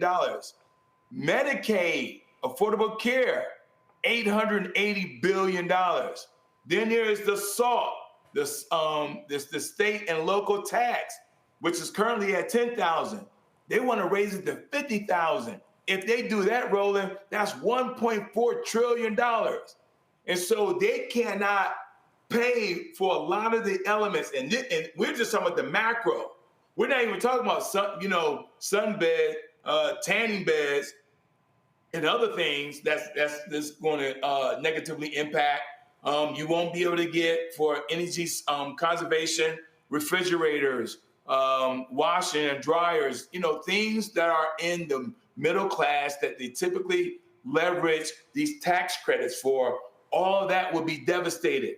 But the major things that we're talking about, Roland, we should be hammering this to the wheels fall off, because these folks are going to continue to hurt working class, middle class, because in the end, this bill, come 2026, if it passed right now, it's going to put a lot of folks in harm's way, and we need to continue to drive this message home. Yeah, I mean, again, Larry, you got to hammer, because, listen, they don't even have the votes on their side. You got to say, oh, you going to vote for that? You gonna vote for that? You gotta hit them with everything, because you use all of that when it's time for them to run for re-election next year. You're on mute. Larry, you're on mute. Talk. Larry, talk. Sorry. All right, look like you're frozen. Yeah, your signal's frozen, Larry. You highlighted it. The focus has to be on it. Can you hear me now? Yeah, now we got you. Go ahead. Guys, what is that? That is not Larry. What the hell is that photo? That ain't Larry. Larry, go ahead. Larry, just talk. Just talk. Put the camera on me. Larry, talk. Can you hear me, Roland? We got you. Go. All right, Larry's signal's still messed up, so y'all let me know when we got Larry back full. Rebecca, again, that has to be the strategy. You gotta force them to own everything in this bill, as Republicans would do with Democrats.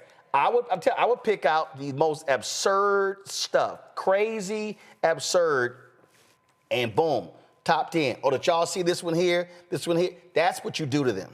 If I was Hakeem Jeffries, I would show up in different congressional districts. I would go to the local food pantry and talk about how the food pantry shelves are bare. I would show up to some of these hospitals in rural areas and talk about how, guess what, this hospital is getting ready to shut down. And as people are going in and out of the hospital, I'm going to ask them questions like, hey, I'm Hakeem Jeffries, I'm the minority speaker of the House, and let me tell you what your member of Congress just voted to do. Like, take it to them. Whether or not members of Congress want to actually have town halls, create a town hall, show up in these districts. Like right now we see Bernie and we see AOC doing whatever it is that they're doing, but let's actually see leadership in the House, minority leadership in the House, also take it to the streets, take it to the people, and actually make the evening news. Because I guarantee you, if Hakeem Jeffries show up in Kansas City, Missouri, if Hakeem Jeffries show up in Liberty, Missouri, if he shows up in these different areas, the local news is going to cover it. If Hakeem Jeffries shows up in Iowa, if he shows up in Nebraska, in a congressional seat 2 with Don Bacon, and talks about the different cuts that Don Bacon is supporting, guess what? The local affiliates are going to cover that. And that's what it's going to take if we're actually going to see an agenda that is for the pro-working class and pro-Americans in this country. And we have to take it directly to the congressional district. Absolutely. We got Larry back. All right, we'll have Larry back. Let me know. All right, let me go to a quick break. And we'll be right back. Roland Martin Unfiltered on the Black Star Network. Did we have a shopping guest? On the next Get Wealthy with me, Deborah Owens, have you ever had $1 million idea and wondered how to bring it to life? Well, it's all about turning problems into opportunities. On our next Get Wealthy, you'll learn of a woman who identified the overload bag syndrome, and now she's taking that money to the bank through global sales in major department stores. And I was just struggling with 2 or 3 bags on the train. And I looked around on the train and I said, you know what? There are a lot of women that are carrying two or 3 bags. That's right here on Get Wealthy, only on Black Star Network.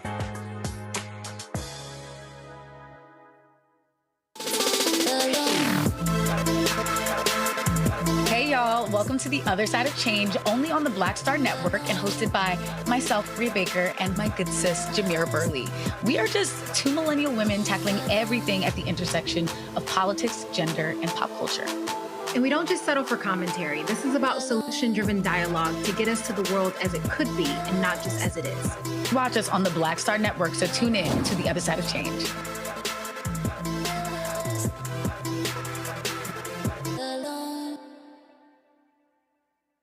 This week on A Balanced Life, we are talking about the many women and female role models that play an integral role in our lives. From helping to boost our self-esteem to checking us when we get out of line. These women deserve their flowers for helping us to become who we are today. The women in my lives who have just impacted me so much, have challenged me. They're women who made me want to live right and love right. That's all next on A Balanced Life here on Black Star Network. Hey, what's up, y'all? I'm Devon Franklin. It is always a pleasure to be in the house. You are watching Roland Martin Unfiltered. Stay right here.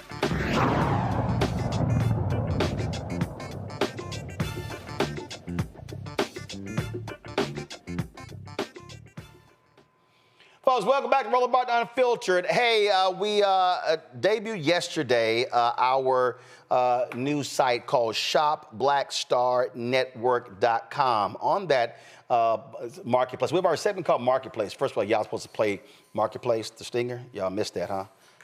Y'all don't, the segment's Marketplace, y'all. So we're supposed to play that. So we have a segment called Marketplace where we feature black-owned businesses on the show. We've done that since we launched the show. So now we have, go to my iPad, now we have what is called shopblackstarnetwork.com. And so when you go to the site, you'll actually see all of these products. These are all products owned by African Americans. And so each day this week, you see right here, these gym wrap by Nicole Ari Parker. We're going to be having her on. You see right here, Renegade Golf. We had them on the show before, and they're joining us right now. They actually, this is a black-owned company out of Atlanta, make their own golf balls. And so when we talk about Titleist, we talk about Callaway, we talk about Trixon, all the different golf balls, they make their own. I was in the Anthony Anderson Celebrity Golf Classic, and I actually played their balls, and they have two different types of balls. But last time we talked, they had two. I think they now have three. So joining us right now is Kenneth Duncan, CEO of Renegade Golf Company.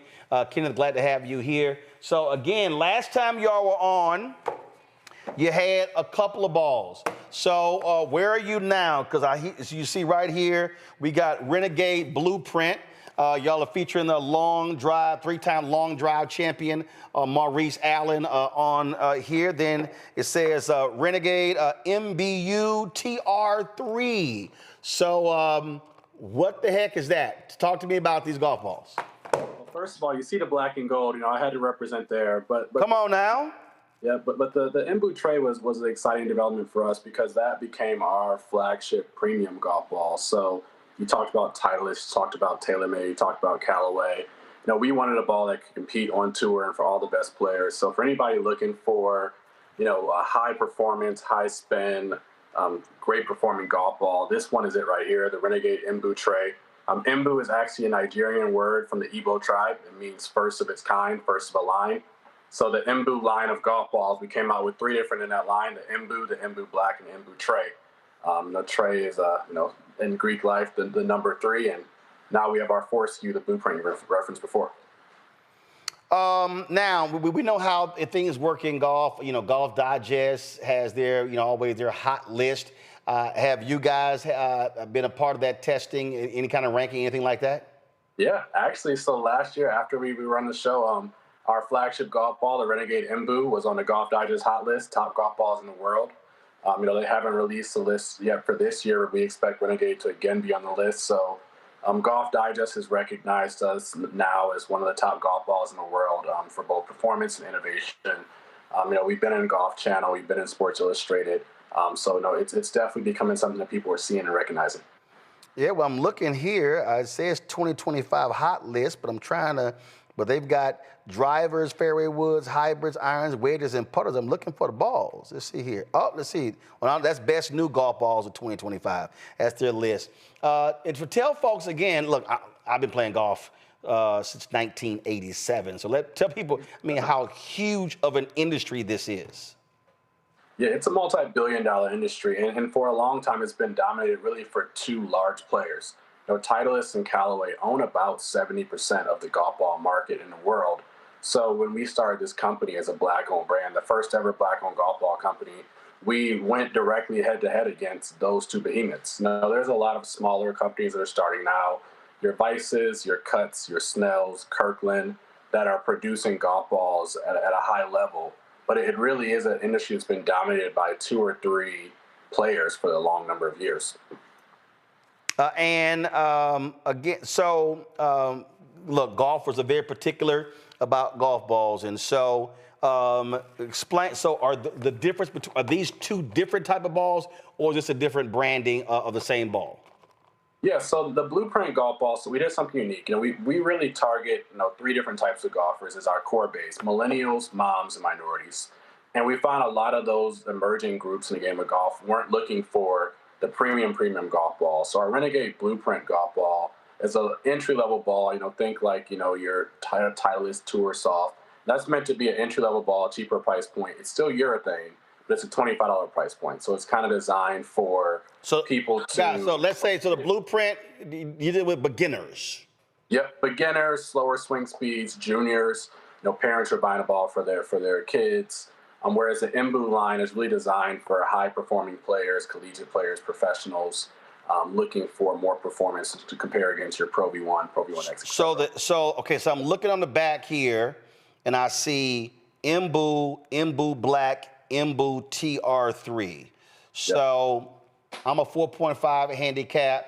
So which of your balls should I be playing?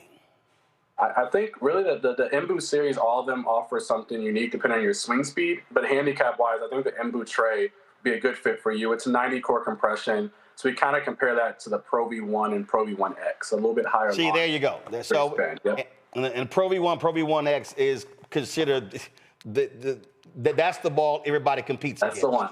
They ask us about that one every time. That's the one. That's the one. So I can't wait to test these out. Rebecca, you were all excited when I mentioned Renegade Golf, part of shopblackstarnetwork.com. You play golf? So I'm a casual golfer. I'm a lefty. I ain't never seen a video. I need some evidence. I got proof. Where is it? So first of all, is it on your Instagram page? Do you have it on your phone? It will be tonight. Oh hell no! See.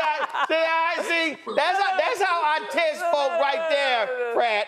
I was like, hold up, I ain't never seen your swing. So here's the thing, I don't put all my business on Instagram. No, damn that. That's Gen X. I'm a millennial. No, hell no. Real golfers ain't scared. Real golfers ain't scared to show they swing. Folk who are marginal golfers, they ain't trying to show nothing. Go ahead with your little question. Okay, I'm gonna be at Langston. I'm gonna be practicing. So if I that means you ain't got no video. See, I told y'all she busted. She busted. Look. Go on. Langston is a historically black course. Don't be trying to go historical black. You ain't got no evidence of your golf swing. But go on with your little question. It's Memorial Day weekend coming up. I think it's gonna be sunny a couple of days. I'm gonna go out there. It's been a while since I've been out. That shit don't mean nothing. I haven't been out all season. Real golfers play cloudy. Go on with your little questions. Look, go on. I'm telling my truth here. Go on with your. See, just so y'all know, I ain't playing. This is from the Anthony Anderson Golf Tournament on Monday. This was a par 5. We'd already hit our drive. We were sitting 220 yards out. And so I needed to drop the graphics. I needed to put this sucker on the green in 2. And so, yeah, I filmed this in slow motion. Don't hate. That's a smooth ass swing. We missed the eagle putt, but we made the birdie. But real golfers got actual video of their stuff. Rebecca, go ahead with your little question. Look, I've been coached by my cousins who are black semi-pros. Yeah, okay, all right. They play. Let's see they swing too. Go ahead. One has a technical approach, the other has a very athletic approach. All right. So that means my swing kind of got to be in the middle. Oh, Lord, here we go. Now, Fran, she tried to put it on her cousin. Go ahead. So that said, which ball would you recommend?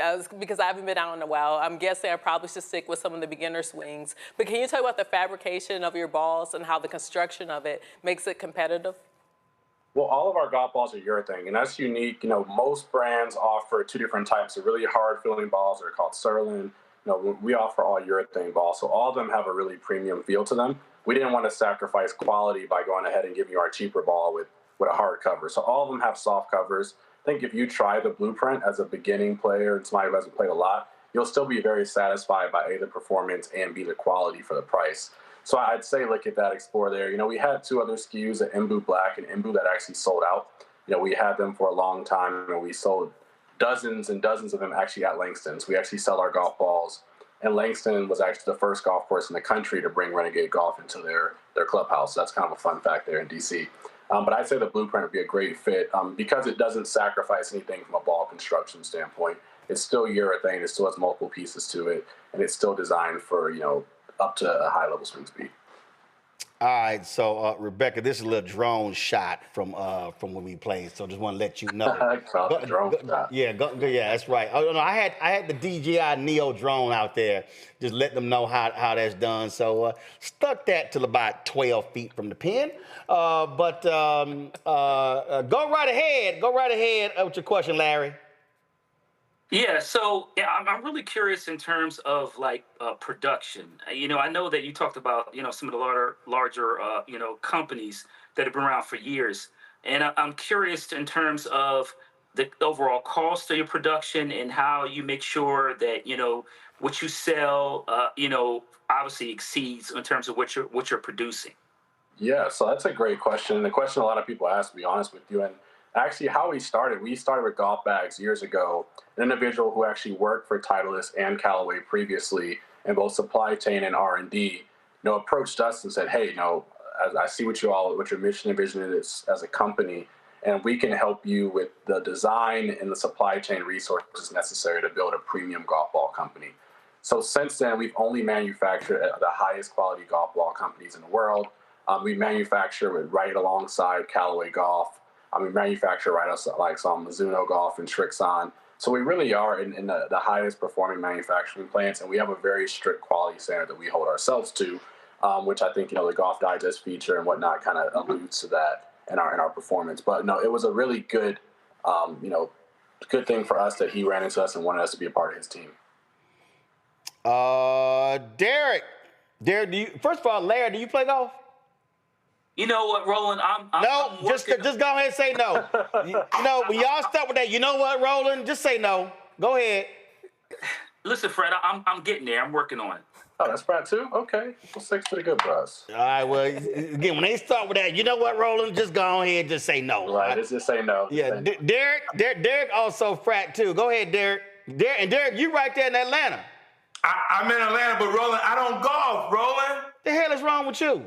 Listen, because on an aircraft carrier during my time in the Navy, we hit the balls. The balls, we can't go and get it. It's in the ocean. So I'm telling you. But you not on your ass on the land now. All these excuses. See, listen, if you trying, I'm trying to tell you, son. See, if you trying to, see, Larry, you got to do this here, Larry. This is all I'm saying right here. I mean, you got to be able to just understand how to. See, Rebecca ain't got no videos. Let me bring it back because it skipped. Rebecca ain't got no videos like this here. Rebecca, I'm just saying that's just smooth. Larry, go ahead with your little question.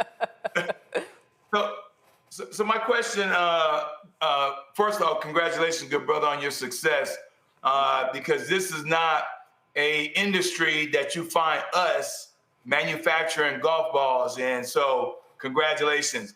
And so speaking of manufacturing, it's my understanding that China and Taiwan are where most golf balls are manufactured. Where's your golf balls manufactured? And if it is in China, do you anticipate, being, hit with some tariffs?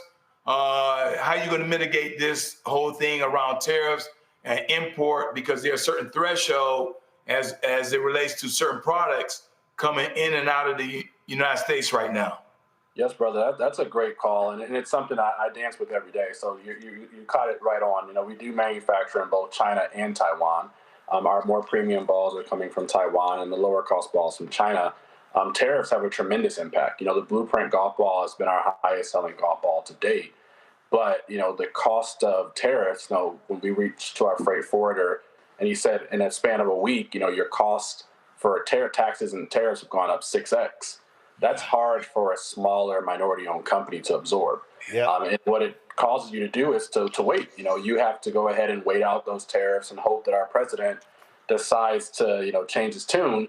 And, it creates a lot of uncertainty. I got an email the day that there was a tariff break to say, hey, Kenneth, Renegade, you want to bring your golf balls in now because tariffs have dropped down temporarily and may go up again in a month. That level of uncertainty is hard to forecast and plan upon, but it's the reality that we're sitting in now, and I think we just have to adjust and be agile accordingly. Absolutely. And since Rebecca ain't got no actually videos at all, Y'all turn the audio up so you can hear what a well-struck ball sounds like. I was playing Sunday in the practice round with the long driver, Josh Jackson, out of Cincinnati, and we were playing, and he can boom the ball. But, you know, I handle my business. Handle it. Hey, Bob. He needed the drone on that. That's gonna kick hard, too. Appreciate it. See, I was like, I kept looking because I was trying to see how far it went because that's why I ain't picked the tee up. I'm just saying, Rebecca, you know. But you only show us our best shots. Oh no, baby, I know what I shot. I don't. I ain't dribbling the ball down the fairway like you are. Sorry, don't even try that. Don't even try that. I mean, I think I have a video where I missed a putt. But, boo, that's all we got. Again, all right, y'all.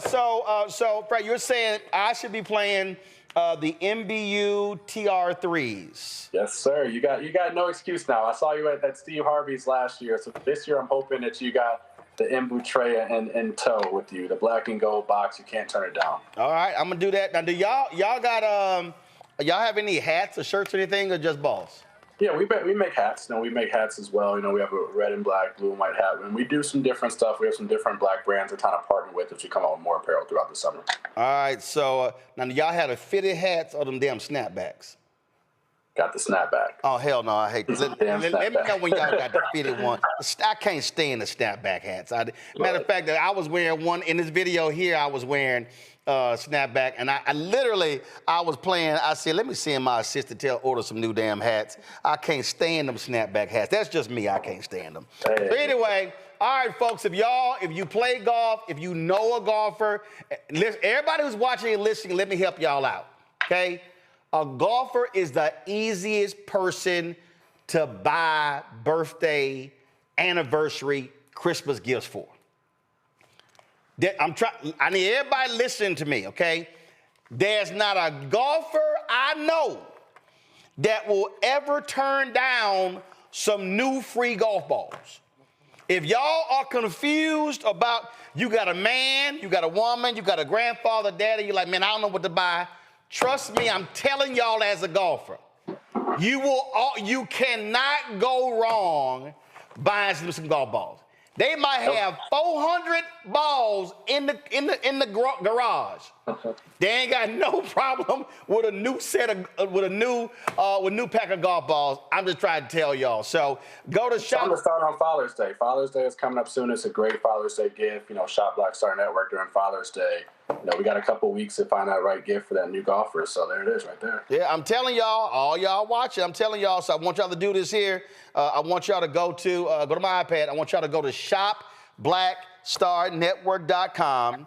And then I want y'all to scroll down, and you're going to see right here. Yesterday, we had Ezra Coffee on. I want y'all to scroll down and go to Renegade Golf. You see the 3 golf balls right there, the TR3, MBU, TR3, $37.99. The entry-level golf balls are the Renegade Blueprint golf balls are $24.99. When you click the button, it says shop the full collection. There are 3. There's the Renegade Blueprint. There's the Renegade MBU TR3 golf ball.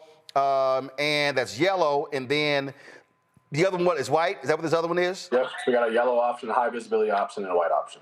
All right, so the yellow for y'all blind people, but the white golf ball as well. So those are the 3 golf balls from Renegade Golf. Again, black-owned company, y'all. Again, as look, we all about.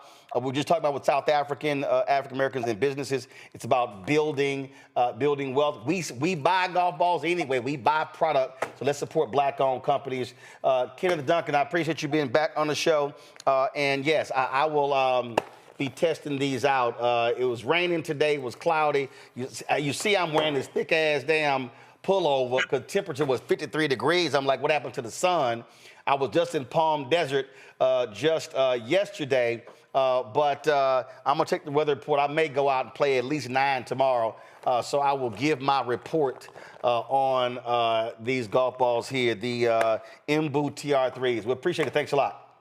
Yes, sir. Thank you. All right, then. And so, again, folks, if you're watching at home, share this website, shopblackstarnetwork.com. There are multiple products all on here. And so you see Sweet Treats, Renegade Golf, Gym Wrap, and so you got Marketplace, you got different brownies, you got HBCU shirts, visors, all sorts of products that are on here. And then this is what you can do. And so we appreciate it. We'll be adding new products as well. We're featuring these owners right here on the show. All right, folks, that is it for us today. We had a bunch of other stuff we want to get to. We'll get to it tomorrow. So let me thank Rebecca, so-called golfer. Let me thank Frat Larry. He don't play golf. Matter of fact, but that Larry, didn't you post a video from the driving range on Instagram? Didn't I see something like that? No, I don't. No, you didn't. That's my whole point. That's my whole point. So yes, that's my whole point. And Derek, come on, Derek, is all you got to get. Get a glove. You right-handed, left-handed. Right hand. Go to a golf store, Golf Galaxy, Dick's Sporting Goods, PGA store, whatever. Get you a glove for your left hand and just get you a 56-degree sand wedge. That's the only club you need to hit for 6 months. Larry, you too. That's all. Learn a golf. I'm going to go to Renegade. Renegade's right here in Atlanta. So yeah, that's for balls. They ain't got no gloves in clubs. That's balls. Okay. That's just balls. But that's just balls. So get you that. That's how you can start. You got clubs? I do. I'm a lefty. Like, you can't depend on showing up somewhere and that you have adequate you got a full clubs. set or you got an actual? full set. Okay. Well, I'm left-handed. I'm left-handed too, so we need to see some. We need to see some evidence of your. Go to my Instagram, and I'm gonna put up some evidence. Oh, y'all see. Go, and I'm gonna put some up. So don't go right now. At Politics Rebecca, REBEKAH. Let's see right here, Politics. Y'all go to Politics Rebecca. Let's see. You got 24 hours. Matter of fact, y'all, tomorrow's show, I'm going to pull up her Instagram and let's see if she has any videos of her golf swing, and I will analyze it live right here on the show. What? Go ahead. You better find the best one. Bring it on. You better find the best one. We had Top Golf tonight. Yeah, you better. That means she ain't got no videos. She just had videos. She ain't got none, y'all. I got videos. She like, I'm going to run the Top Golf in about 15 minutes to get one video. Just swing the club in the living room or something. See? Do y'all see what happens why you can't ask one question? See, you can't be deep. You got to be deeper than mustard on a hot dog. So you got to hit that third and fourth question, then the truth is revealed. All right. Rebecca, Larry, Derek, I appreciate y'all being on today's show. Thank you so very much. Folks, support the work that we do. Again, y'all know how we do it. On this show, on this network, we center black people. That ain't what happened to the rest of these folks. They don't center blackness. Okay? We may be a part of the conversation. No, we center African Americans here. You can benefit. Anybody can benefit from the content on this show. Anybody can, if you play golf, anybody can buy the golf balls. But we want to be able to focus on black-owned businesses because they don't get the same attention as you get elsewhere. All right, folks. So if you want to join our Bring the Funk fan club, this is real simple. Our goal is to raise $1 million a year from our fan base. I purposely do not charge people a subscription fee. There are people, when I launched this show 6.5 years ago, they told me, Roland, you should be doing subscription. You should be doing Patreon. You should be charging people. But I wanted the content widely available. So we depend upon our fans. Since we launched this show September 4th, 2018, we've had 35,000 individual donors. And we scroll their names every single Friday to thank them for their support. So we want you to be one of them. We have more than 4,000 people watching today live on YouTube. We have people watching on other platforms. But if you're watching just to be watching, understand this stuff costs money, okay? Staff, crew costs money. The equipment, all this stuff costs money. The facility, I just signed a new lease, y'all, and the reality is our studio is $25,000 a month. Yes, the rent went up, but we're able to do all these things as a result of having infrastructure, but infrastructure costs money. So if you want to support us via Cash App, remember Cash App closed down all of our accounts because they changed their rules as to the type of companies that can have Cash App accounts. And so if you want to support us via Cash App, we use a Stripe QR code. So use this QR code to be able to support us. Keenan, make sure we have the link on not just the QR code, but the link. And I'll post it on social, put it on social as well, how to give us to be a Cash App. You can send your check and money order to P.O. Box 57196, Washington, D.C., 2003 7-0196. PayPal is R Martin Unfiltered. Venmo is RM Unfiltered. Zelle, Roland at RolandSMartin.com, Roland at RolandMartinUnfiltered.com. Download the Black Star Network app, Apple phone, Android phone, Apple TV, Android TV, Roku, Amazon Fire TV, Xbox One, Samsung Smart TV. Also understand, folks, that this is when you get the app. When you download the app, this is what the site looks like right here. And I'm actually having our website being rebuilt by a black-owned company, Quantity, out of Los Angeles. And it's going to be a news portal. You'll be able to access all our information. Right now, you really are just accessing on the site. You're just accessing, again, all of this. But we're going to have all of that. And so that's, again, so when you give to us, you're also supporting that. And I'm going to tell you, that's costing us thousands of dollars to have that website completely rebuilt. So do that. Be sure to, of course, buy my book, White Fear, How the Browning of America is Making White Folks Lose Their Minds. Available at bookstores nationwide. We're going to have that available on the website soon as well. Plus, shop BlackStarNetwork.com. And then you can, of course, download the audio version on Audible. If you want to buy our gear, go to RolandMartin.creator-spring.com. You see our shirts. Keenan, you got to give me the graphic for the FAFO shirt. That's the old one. I need the new one. The new one's, y'all, is going to have FAFO, but it's going to have Project 2025, but Project is going to be crossed out. FAFO is going to be on top, 2025 on the bottom. It's going to be the new T-shirt.